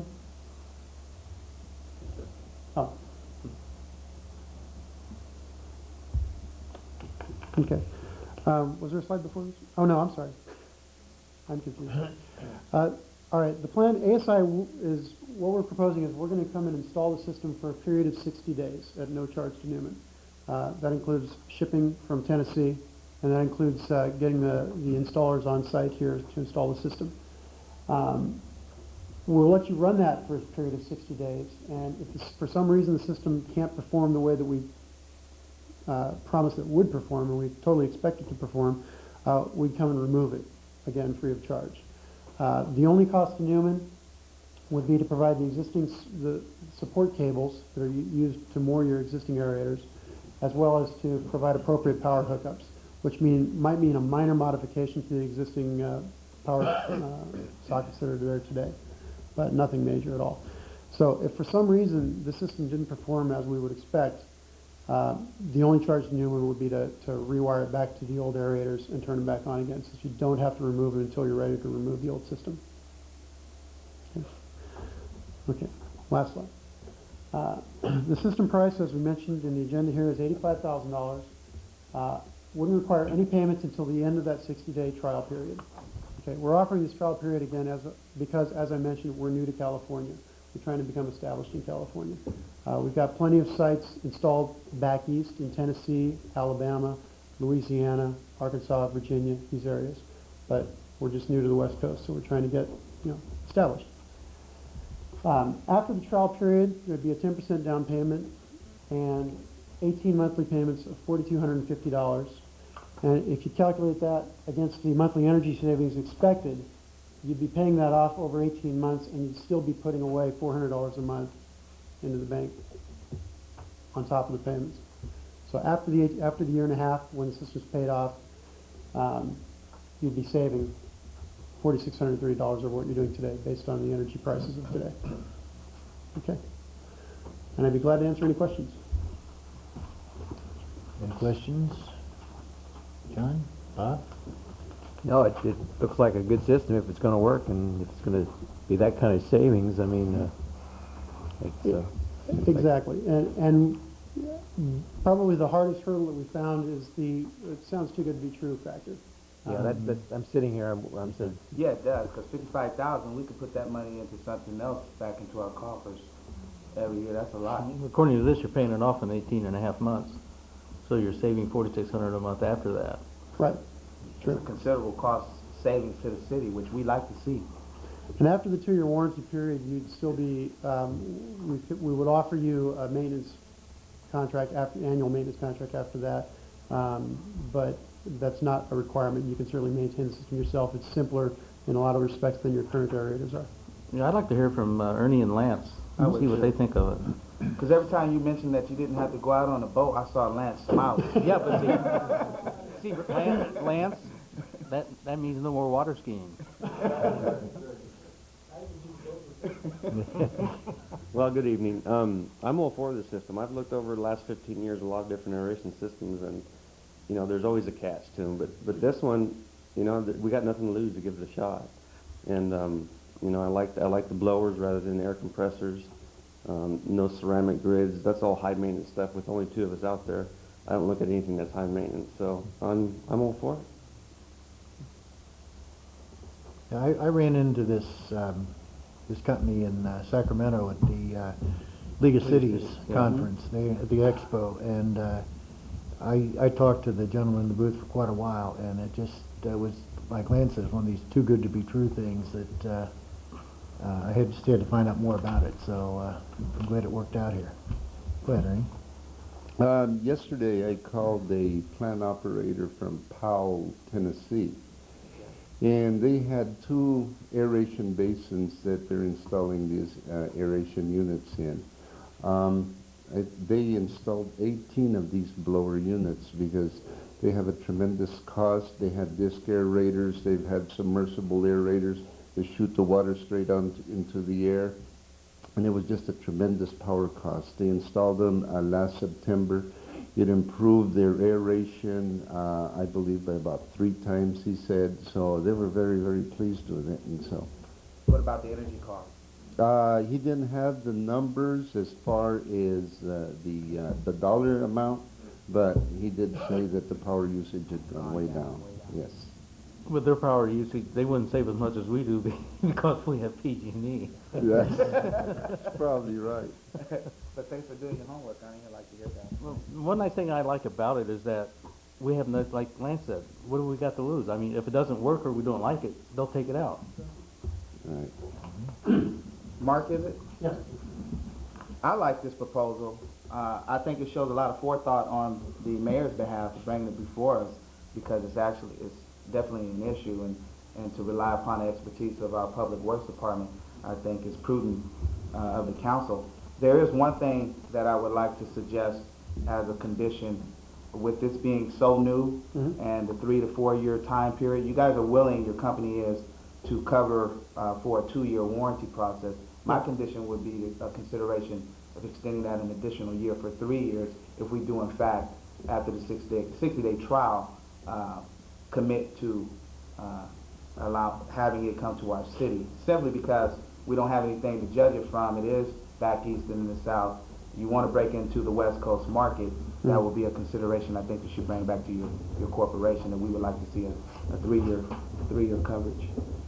I certainly will take that back to headquarters and do my best to convince them to offer I that. think it's a nice stipulation because Yeah. then when you do a presentation up and down the West Coast and Oregon and Portland, you say, hey, City of Newman has it. And where's Newman? That's it. Well, they'll show us on that map. Newman is nice centrally located, that's the good thing. Okay, any other questions for Mark? No?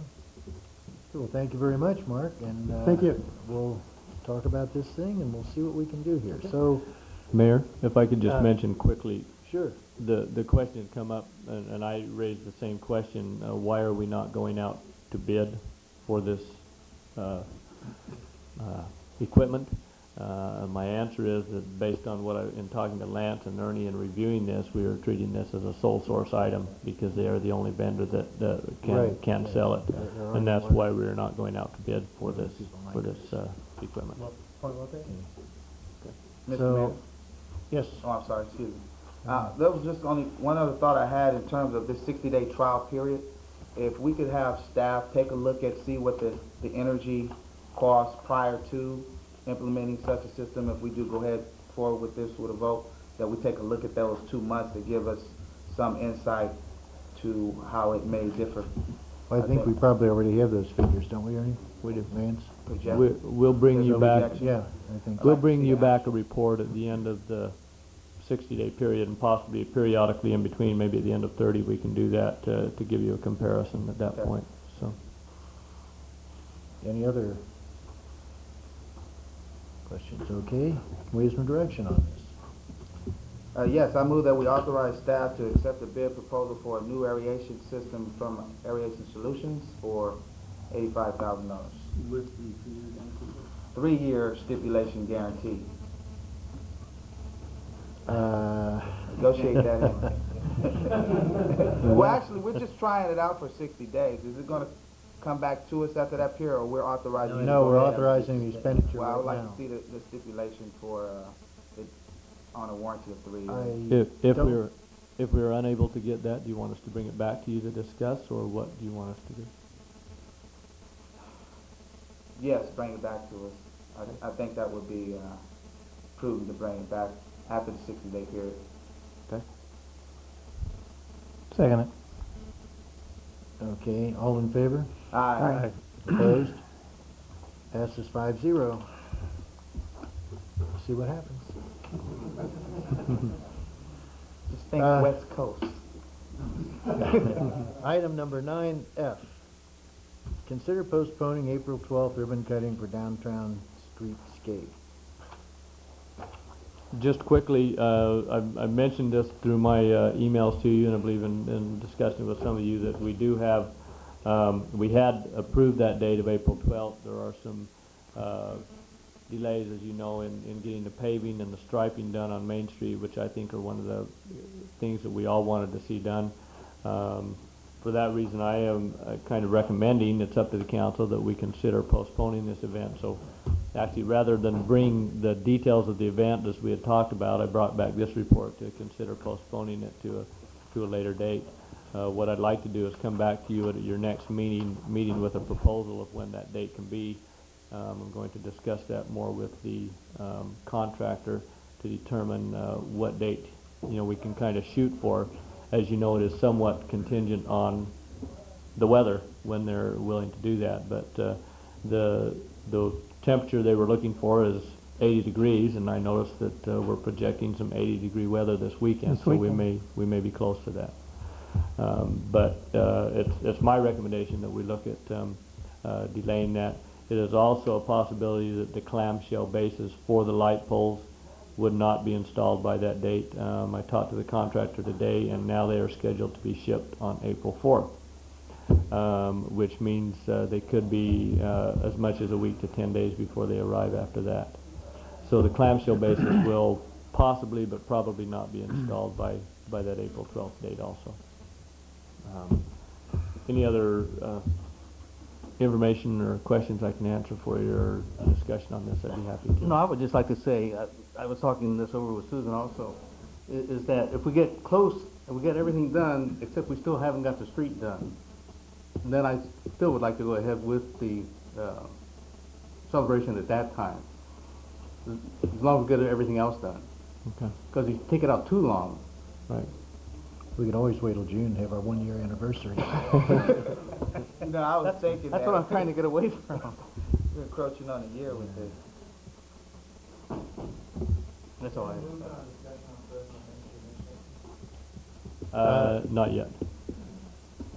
I mean, the discussions are ongoing, but we have not, we don't have a solution to recommend yet at this point. Not only that, but also Merced Main is just about as bad. Any other comments on this? Are we encroaching on a penalty phase for delays and setbacks with a time issue for a 6-month project that's is really pushing us into almost twice that time? I know that there were some things that were out of control of the general contractor. However, I mean, now it's really starting to press for time, I think, in terms of the citizens wanting it complete. Right. And it may be the point that we need to bring that up. We haven't yet to the contractor, but I will go back and broach that and discuss it with our engineer who's administering the project and bring that up and see if we are at that point. I can't give you a definite answer at this point, but I will look into that. Thank you. And then the rise in temperature of 30 degrees from 50 degrees back when we were looking at this right before Christmas, I think that's a bit much in terms of having to solidify the asphalt. We've been having some lovely weather lately. It's been quite warm. I've even had to use air conditioning in the vehicle. What kind of delay are we looking at with that where it necessitates 80 degrees rather than a nice sunny 70 degree, 65 degree weather? Well, he was initially talking the end of April, wasn't he, or later? Well, it depends on when the weather. I think when it hits that 80 degrees, based on his on his letter, we can require him. We can at that point say, you know, get it scheduled. We need to get it done. As I mentioned to some of you, my concern was saying we understand the 80 degrees that you're proposing. However, we don't think that's necessary, and we would like you to move forward with it. You know, it's 65, 70 degrees now. You should be able to move forward. The only concern with that is if we force him to do that, and for some reason it comes back and a core sample that we have problems after it, and there's a core sample that says it's because of not having the temperature they needed again, it may be then on the city rather than on the contractor. We may take the responsibility for that at that point. Okay. That's my only concern with doing that, and I know I've discussed this with you, Councilmember Parker, and I agree with you on the point of saying, you know, you would think 70 degrees would be plenty warm to do this, and I think, Ernie, we've talked about that also, but I hate to go against the recommendation of the contractor and then have a problem with it. Council, what do you think of that? I agree with you. That fits along those lines too. Yeah, and then the timing is just practical, you know, adding up Right. the days, etc. That's your best shot legally. There's a couple of comments that I was going to bring up on the streetscape later on, but since Councilmember Parker mentioned about the penalty phase of it, I think we ought to really look into that. That's particularly on some of the subcontractors. Well, we don't look at it with the subcontractor. We No, can I only know, go but I after mean, the general, but it's not so much the fault of the general contractor at the present time, it's more the subcontractors that are causing the problems right now. Okay. And so it's a matter of getting the general contractor, if we tell him, okay, well, it's penalty time, and he will in turn go back on his subcontractors, particularly the irrigation contractor. That's a total disaster. We found that out Saturday when we were trying to plant the tree wells, particularly, and the planters. Some of them didn't have risers. Some We have two different some were clogged. Some were all those 3 different types there. A couple of the planters were clogged, and also we've got to address those broken pots down there. I know they say, okay, we can patch those, but I kind of have my doubts on a couple of those. Yeah. Again, the process that is standard, is normally used in that, is we have to give them the opportunity to show that they can fix them to our satisfaction. Then if they can't, then we can require them to be replaced. On that penalty portion too, as I recall, that was an important issue to the council at the time, so I think we made a pretty good record on that too. Sure. Okay. Getting back to the postponing it, I know we're approaching this April 12th rapidly, but I still kind of agree with Councilmember Applegate that if everything is done with the exception of the paving, that we probably should go ahead with it.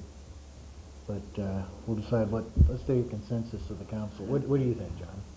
I think we should wait at least another week or so, but I'd be curious to what our chamber president, Paul Wallace, thinks about it. Okay, Paul, you haven't said anything tonight. Paul Wallace, President of the Chamber of Commerce, 2025 N Street. We are looking at trying to do something along the same lines, trying to be part of the celebration. If you postpone, I'd like to see it postponed to a day. Say, you know, this is going to be carried on till this day. I agree it's getting a little tight, but maybe we all have to buckle up. I'm sure that there's several of the businesses that are going to be affected. There's certainly all of our retail businesses, I would assume, would want to have something to participate with this. I'm sure that the newspaper's going to want to have a piece of the advertising. I'm sure that we're going to want to see publicity throughout. If there's no plan on the books today, I can't quite see how Cleve can get press releases out and get features done in, for instance, the Bee, but I think I'd like to see it 2 a day so that we can all shoot for the same thing. Bob may disagree with me. I know that the Chamber would like to move forward with this. We want to be part of the celebration, but we want to see people brought into town, both from in town and from out of town. We're looking at this as an opportunity to promote, especially our retail businesses, and showcase our town. Certainly don't want to have an event that nobody shows up to, but we also don't want to wait on it. We've been getting our flag set to go. I don't know if you guys remember, but we approved I remember. an expenditure for seasonal flags. We've had that second week of April date kind of burned in the back of our skull that we're going to have those flags out by that. We're down to 2 or 3 businesses yet to finish. And then I just have one other small piece of this whole thing. I don't know that it's ever been discussed, and I know I certainly sit in most of these meetings, but without the staff reports that you all have the benefit of, I'd kind of like to see a public airing when we get all done with this of who, when, where, not only this project, but the Inyo Street project that held up so many businesses. Who was at fault, and kind of how the money came out. We all operated on a whole bunch of rumors, but it certainly sounded like there were some bad plans drawn. I know that as a pest control advisor, I would carry errors and omissions insurance. My wife carries errors and omissions insurance as a veterinarian. I can't imagine that a engineer doesn't carry errors and omissions insurance. And it certainly sounds like there were grade mismatches and things that sound like errors and omissions to me.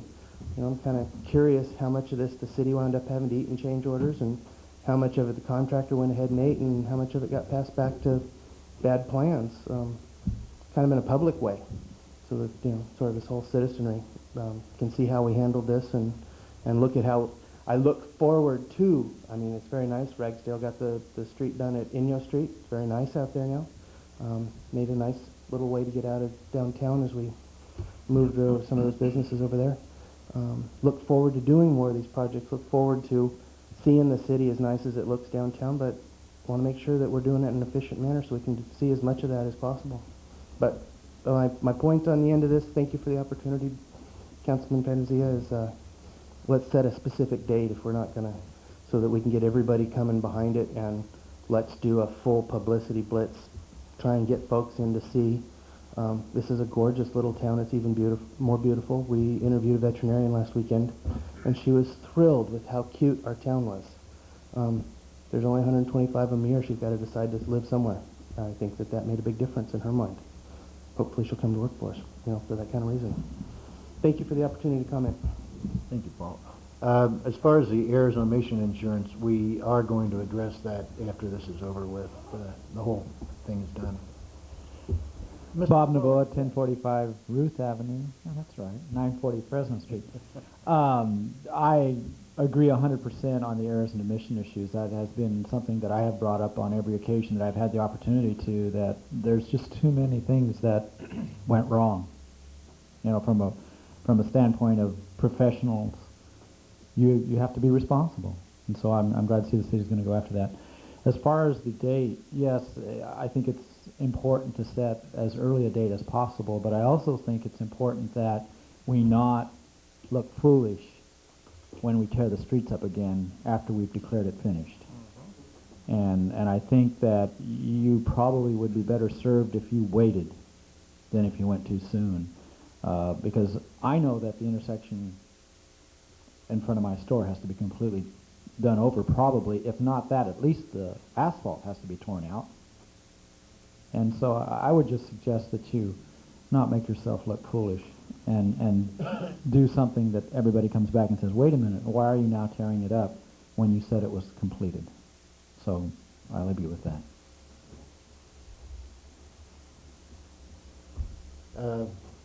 Bob?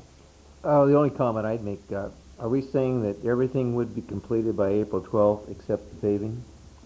We're not confident that the clamshell bases would be completed. I think for the most part, most of the other stuff will be, maybe some small punch list items, but the visible stuff will be completed by then. And I'm wondering if we're out there trying to show off our town and we have a lot of unfinished projects that are not completed, if there might be some criticism. I don't know. I know that everyone's going to be looking around and it does look nice, but I'm sure that people are going to say, question, you know, that it's really not complete yet. I have no problem with waiting until it's completed. I don't know if we could come up with a date. Tim? I just think April 12th is probably going to rush it. That's all I have. Tim? Bob took my sentiment. He took Okay. my comments. I like time definitive. I push for definitive dates and given some time certainty. We're encroaching on April. It's a short time order. I think it should be delayed for those very reasons. Can we perhaps look at a date in May, early May, so that we can have this all pre-planned and do the fanfare and also make it something that will be attributed to people coming to our town? And I would hate for some people to come to town. I would be very embarrassed if someone came to shop in town and then our streets were closed where they were trying to get to a particular business to shop because our project is incomplete when we're saying that it's complete by having a ribbon cutting and fanfare. I definitely would be embarrassed. I understand some of our reasoning of wanting to push things through, but given that fact, yeah, we should delay. Let's push staff for a time certain to push the general, and then look at those penalties that we've looked at, because we have to be pushy in that manner.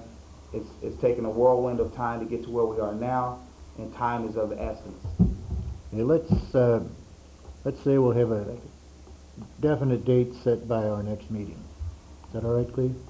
That'll be April 9th? Sure.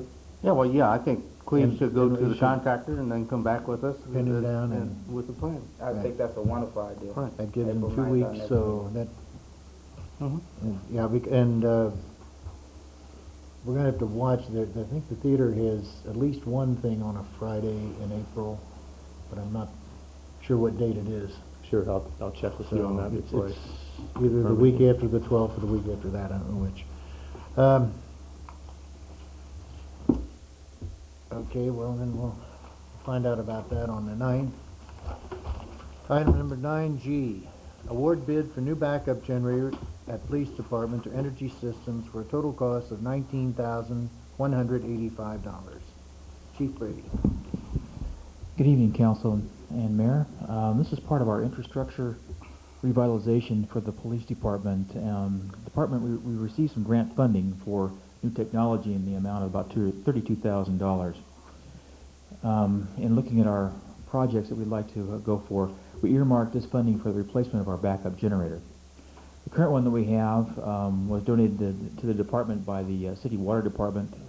It was one of the backup generators for one of the water wells, and it's approximately about 40 years old and in need of some repairs. It spews oil a little bit, so we have about $3,300 of repairs if we choose to hang on to that.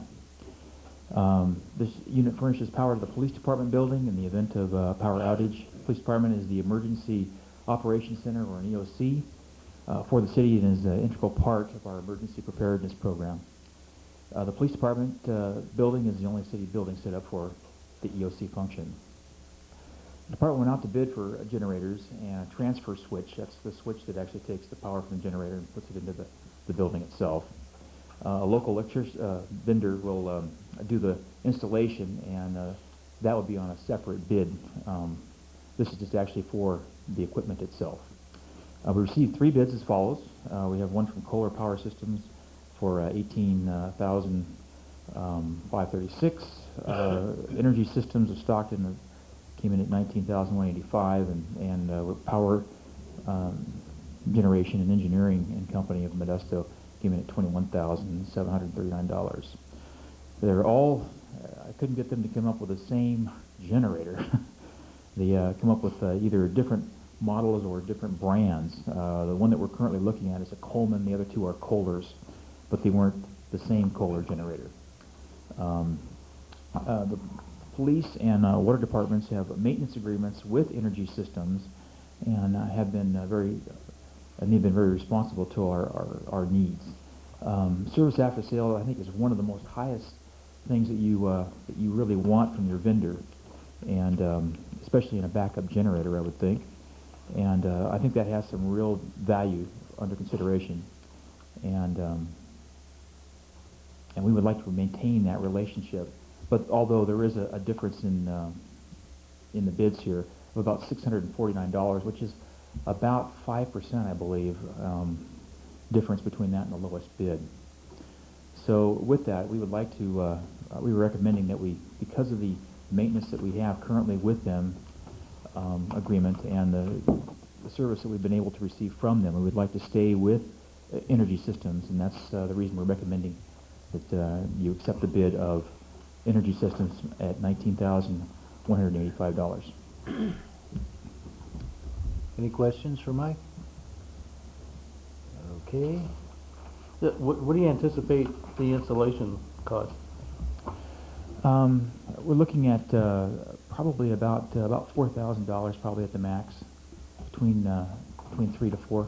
You need a new switching device other than what you have for this? Currently, the one we have is it's antiquated for the system that we currently have. It's the building department told us we would have to make that kind of a change. So. You're looking at about $25,000 altogether. Yes, we have $32,000 earmarked for the project. So there'll be no budget impact? Yeah, part of that is that the current generator would have to be taken out by a crane, so because it's rather large, and so the moving cost, because the cost that we're looking at for the equipment is they just bring it here, they drop it, and they leave. So installing that, moving that equipment into place, moving the old equipment out, that's why the installation cost is so high. Where are you moving the old equipment?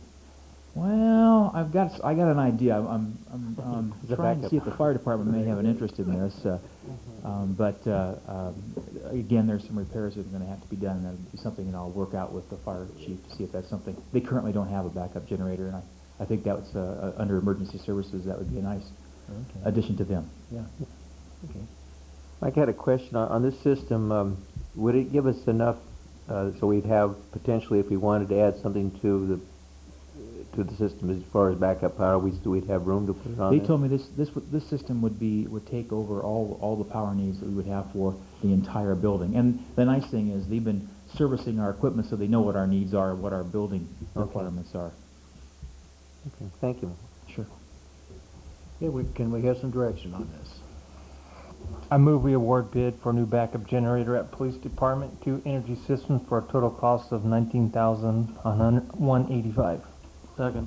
All in favor? Aye. Opposed? Passes 5-0. Thank you. You now have a new generator. Yeah, good Of generator. course, it probably won't rock the building like that one does when it comes on. Yeah, we actually have to gear the whole system down because it has so much power. The governor. All right, item number 10, adjourn to meet as Newman Redevelopment Agency. We have a roll call, please. Present. Present. Present. Present. Adopt resolution number 2002, next number, a resolution of the redevelopment agency of City of Newman supporting an application for funding from the general allocation of the state CDBG program and committing local leverage. This is... We already took care of We this took earlier the on other the So agenda. moved. This is just... So moved. Second. All in favor? Aye. Opposed? Passes 5-0. That was easy. That was easy. Okay, we now reconvene to regular session, and item number 11, items from the city manager. The only thing that I wanted to bring up tonight, and Mayor and I, as you know, we had previously scheduled a joint meeting with the Planning Commission and Recreation Commission that's scheduled for this Thursday. Unfortunately, due to a conflict with the mayor and I have with a league function that we're responsible for, we are going to need to postpone that. So we'll need to reschedule that date for that joint meeting that was scheduled for this Thursday. And we will get that rescheduled. We are excited to hold that meeting. I think there's some important issues that we want to discuss with the Planning Commission at this time, but unfortunately we have a conflict on that date. So with that, I didn't really have any other things that I was going to report on tonight, unless there's any questions from the council on any items. Oh, yes, thank you, Margaret. I told Margaret to remind me. April 30th, we have scheduled a special meeting for the council. The purpose of that meeting will be to review and hopefully introduce the capital facility fee study. We have scheduled that as a special meeting because we think there are several items that we were going to want to go through. We will treat it more of a study session, but we'll also have it as an action item. Hopefully the council, that's not a problem for you to schedule. It's also on a Tuesday? I believe that's a Tuesday. It's a isn't it? Tuesday. Yes. Okay. Are we going to set up out here and make use of our... We can do if you'd like to. It will be, even though it's a special meeting, it will be a formal meeting that the public can comment and there will be action taken at the meeting. But we can use that format if the council would like to do it at that meeting. There will probably also be representatives from possibly the developers and possibly the BIA. As you know, you've been given copies of that report. The staff is beginning to talk to the BIA about that at this point, and we'll try to reach some conclusions on that we can come back and be in agreement with when we come back to the council with that They report. had a blurb with us in their last magazine. My colleagues didn't see that. There's a little blurb about that in BIA's magazine. That's all you have, Cleve? And then just the final reminder, hopefully everybody got the agenda for the April 1st meeting coming up next Monday that we are scheduled for. Councilmember Martin, I know you're not going to be able to attend that, but if there are some comments, we tried to get that early enough that you can provide some comments. I'd be happy to sit down with you sometime in the evening if you'd like to talk about that and see what input you'd like to have there. Yeah. Cleve, I had a question for you. AT&T broadband cable television. Mm-hmm. I see Modesto's going through some negotiation with them right now. Where do we stand as far as the contract with them? Because we are coming up on our contract. I'm in discussion right now. I had a request from the representative from AT&T that we try to combine our contract or coincide our contract renewal with the city of Patterson, and perhaps we can negotiate those together. I've been trying to reach the representative of the city of Patterson, who is not their city manager, who will be in charge of it because he has a conflict and therefore cannot be involved in the negotiations of that contract over there. They are using someone else in their office plus their attorney, who is George Logan, as I understand, will be negotiating the contract. So I'm currently trying to contact them to discuss those issues. yeah, we've seemed to be held hostage to these people, and I don't know what the general public feels about them, but I'm sure that there's a lot of concern as far as the quality that will be received in Newman as far as cable television. So I don't know what options are available to us.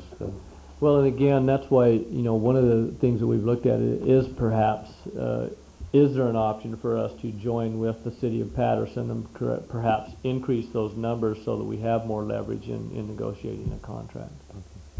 Thank you. Paul? If you consider, cable television's nice. It's nice to have neat things to watch on TV, but I think that internet access in this town is going to be a serious hindrance You know, I know it's, people think, you know, downloading music, who really cares, and that's probably true. It's no more important than cable television. But, for instance, I want to store my company's data off-site. I got broken into a couple of months ago. If they'd taken my server, they would have taken, you know, everything except for the month or so since I backed up. You don't keep your money in your house, you put it in the bank. Why would you keep your data here?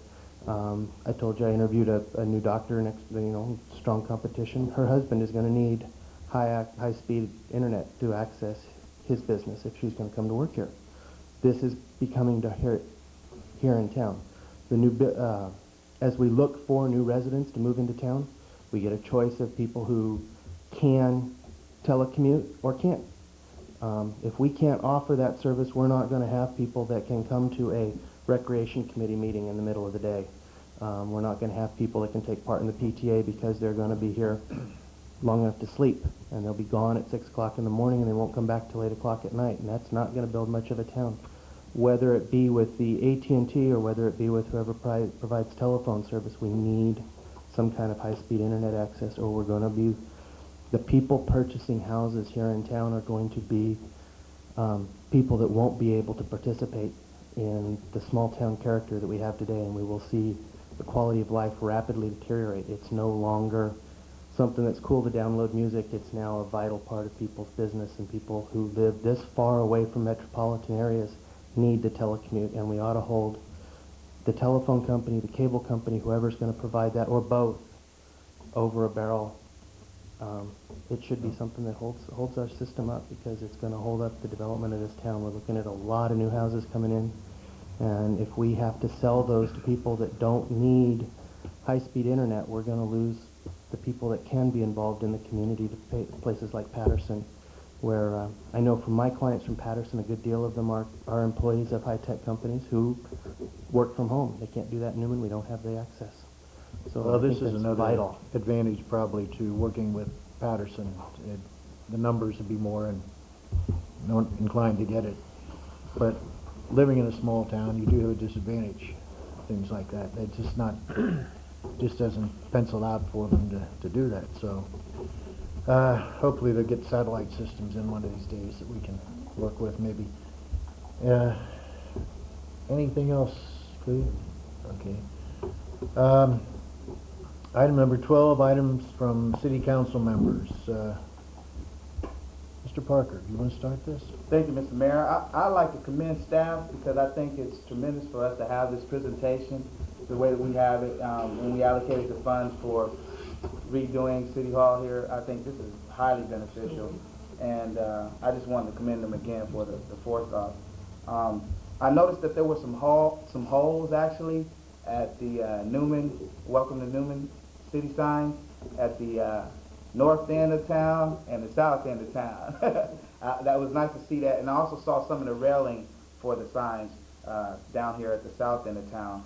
So it's good to see that coming along with that business surcharge allocation of funds. And then Paul Wallace, president of the chamber, mentioned about the flags also. I'd like to see that progressing along. Since we mentioned our neighbors to the north, Patterson, I'd like to mention our neighbors to the south, Gustine. I did take a moment to stop in down at Gustine for the CCID meeting. Everybody was busy eating some of the West Side Locker tri-tip and beans. I didn't have time to take part because I needed to be here. But I did meet with the manager of CCID, Chris White, and a number of his staff were there. There was an extremely large turnout there. We all know the importance of water, particularly when it comes to the ag land here, and I'm certain there were a number of farmers there. I just want to make mention of that, and I have some informationals that I could pass out to my colleagues. And that's about it. Thank you. What's the current schedule on the signs, Mike? I know I saw you digging the holes the other day, and looks like you're ready to pour concrete. But you also need to be careful when you're trying to saw through a cable and you don't know what's in it. Well, you pay for the electrician, and I was the electrician, and I'm not an electrician. We're looking at possibly, like, at the max, probably mid-April. So we're looking at really making this happen. We were going to try for this weekend, but a little hard to get workers on Easter Sunday. So yeah, that's true. So by mid-April, we should have that done. Okay, good. Looking good so far. Slowly but surely. Thank you. Tom? No, I have nothing. Okay, Bob? I have nothing tonight, Mayor, thank you. John? I'd just like to thank everybody that came out this last Saturday and helped us plant flowers in the pots and around the tree wells, then brave the weather. We appreciate it very much, and everything stayed really nice. Thank you. Tremendous turnout. Yeah, I want to elaborate on that a little bit. It just was amazing. We had probably 40 people, I would say, out there, something like that. 49. 49, was there? And did you count them? No, Susan did. Oh, did she? Okay. And they started 8 o'clock in the morning. In fact, some of them probably about 7:30. What time did you get there, Cleve? I was there about 7. Okay. Yeah, they started. And I know John and Cleve manned shovels, and Joe Evans. I don't know how that I happened. can't remember all the rest of them, You got but demoted on that Cleve. was, I'll tell you, that was something. And I want to thank Mattis Newspapers for the donuts and the coffee and the lunch and everything, and it's something that shows that people really can get together and turn out when something like that comes up. Now, if we only get water to all these things, we have it made. The other thing was, I want to thank Paul and Doug Matoza and Misty for putting up the rest of those brackets for the flags Saturday. And I said there's 2 or 3 left to do. And that's all I have. Oh, one other thing I forgot. I want to thank the Rotary Club for the check for the teen center that they gave us, and I'm sure that Cleve's putting that to good use. You're welcome. Right now. And thank you, Bob. Susan said she'd be here too, but she isn't. So, and that's all I have. So, if there's nothing else, can we have I move we adjourn. second? All in favor? Aye. Opposed? Adjourned. No.